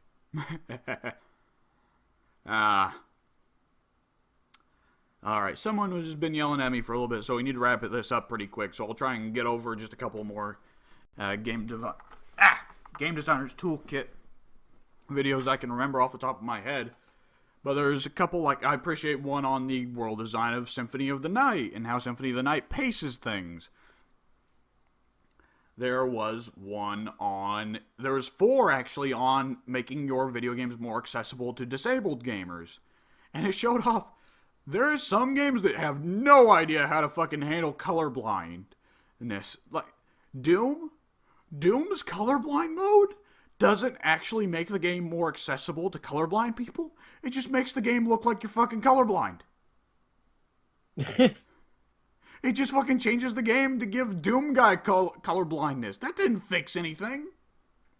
No, the colorblind mode was another part of simulation. You can make the game more realistic. I did get to learn some stuff, which is nice. And there's one thing, a couple of things I was looking at, like, I'm not disabled, but I'd fucking love to have that feature in more games. Like, one is Spider-Man PS4 has an option you can turn on where the QTEs will just do themselves. Because I've actually mentioned this in a couple of our videos before, but button mashing is almost impossible for someone with, like, arthritis to do. So, Right. and there are several button mashing QTEs in Spider-Man. And what I'm thinking when I see that is, I'd honestly just love to see them get rid of QTEs, honestly. Yes, Yeah. please. Just make it a cutscene. It already is. Yeah, Just I don't take the need to buttons play out. the cutscene. I don't need QuickTime events. Leave me alone. like, and the thing is, like, there's an assumption there, well, they put in the QTE so you can feel like you're doing it instead of watching it. I don't care if I'm watching it. I play Devil May Cry. I watch the character do cool shit in cutscenes all the time. That's half the appeal of Devil May Cry and Bayonetta is watching the character do cool shit in cutscenes. Yeah, the thing is, if you fear that you will make the character do cool shit that the player can't do, make the player able to do it. There you go, fixed. Yeah. And at the end of the day, the problem is that they don't want the player to feel like they're missing out on doing the cool shit. Here's the thing. You're starting with cool shit. Is this much of a bad problem to have? Cool shit is happening regardless of whether or not the player is doing it. Is it really that bad to just see a cool cutscene? Is it? So big prop points to Spider-Man on PS4 to killing the QTE dragon for anyone who wants it. And there was one fucking video that really hit me, and I can't remember, so I'm going to look it up. Because I subscribe to them, because they're a fucking great video essayist. I have to recommend that you guys also watch the videos, because they're just tons of fun. Well, I said tons of fun, and what my brain said was tons of fun, but what it meant was tons of learning. But learning is fun. Tons of fun. What your brain man was tons of fun. Is Alex dead? Yeah, the internet died for a little bit. Whatever you just Okay. said got ate. Yeah, I said that your brain man was tons of funk. Tons of funk. That's right. They had a video on Parappa the Rapper. No, don't you remember the team of freaking A-Train and Rodus Clay? I do. Yeah, everyone's favorite team.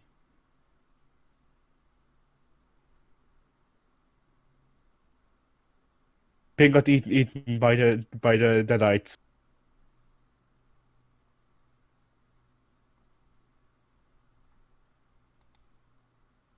Oh boy, is everyone having freaking internet issues now? No, I'm just shutting up because you fucking referenced A-Train and fucking Brodus Clay. Right, so here's one thing that I thought was neat. Part of their video, they proposed one potential solution to dealing with save scumming, which is something that the director of I forget what it was some indie game. Have you guys ever seen that indie game where you play as the detective and it's a noir game and it's a 2D indie game and you're trying to shoot your way through, but it's also kind of a stealth game? Guns, Gold, and Cannoli? Probably not that. No, damn it. Oh, I forget. Fuck. Well, it's that guy. He coined the term failure spectrum, where your success or failure in a game is not a binary state of you are succeeding or you are failing. At the bottom of the spectrum is you, yourself. So the example that the Game Designer Toolkit guy uses in the video is Metal Gear Solid 5. Metal Gear Solid 5 has a very broad failure spectrum. At your highest point at success, you are not detected. Then you move down a notch if someone sees you at the corner of their eye and is suspicious. You move down a notch if they find you for sure and your character enters reflex mode. And you, of course, get the opportunity to headshot them. And if you fail to headshot them, you move down to they've found you, but they've not called in on the radio yet. So you still have an opportunity to stop them. And if they call in on the radio, you move down another level to all the guards are coming at you and the alarm is going off, but you can still fight your way through or run away. And you can move down to a further stage of the failure spectrum where Snake is wounded but still alive, and if you can heal yourself, you'll get all your health back. And then the absolute bottom is you fucking died. That's the worst kind of failure. But with Metal Gear Solid 5, there is no motivation to quit the game and try and save scum, because even the slightest bit of mistakes, when you make slight mistakes, there's still ways to pull yourself back and fix the problem. Which I thought was very interesting. And I feel like there's also a point of comparison to be made with a game like Super Meat Boy, where Super Meat Boy, like you guys, any of you guys played Super Meat Boy? I did. I did not. You die in one hit. It's a very, very binary system. It is success or failure. You are alive or you are dead. There is no spectrum like Metal Gear Solid 5. But, even though it's the binary spectrum there, instantly upon death you can resurrect, and the game treats death as a slap on the wrist. So, again, and also, of course, there's no save states to scum, but it still doesn't really feel like you're being punished for failure. It feels more like you're learning from each death, you know? So there's less of a feeling of, like, I'm just fucking up here, I don't want to continue. Yeah, it's not work, you know? It doesn't feel like work. Yeah, the shameful feeling of failure comes when you reach the end of the level, and then in the replay there's nothing but red. There's I no always space. thought it was fucking awesome in Super Meat Boy how you can see all your past lives running together. I always thought it was the fucking coolest in Super Meat Boy that you could see all your past lives running together. It was fucking sweet. No, I liked it, but you know when there's like one pixel that isn't filled with one of your characters. I don't know, Meat Boy's a pretty meaty boy. The red gets there everywhere pretty quickly. I don't know. I need to watch more of those videos because they are excellent, and I feel like they might actually be important for people like us who devote so much time to talking about video games, you know? Right. Yeah. And I think after we finish recording the podcast, I'll go ahead and link you guys. And with that, I think we can call that a podcast. Episode number 76. Say bye, Addie. And hey, Pink, what do you want to talk about while we wait for Addie to say bye? Bye. All right, we don't got to talk about shit. All right, fuck you, Pink. Fuck you. Bye.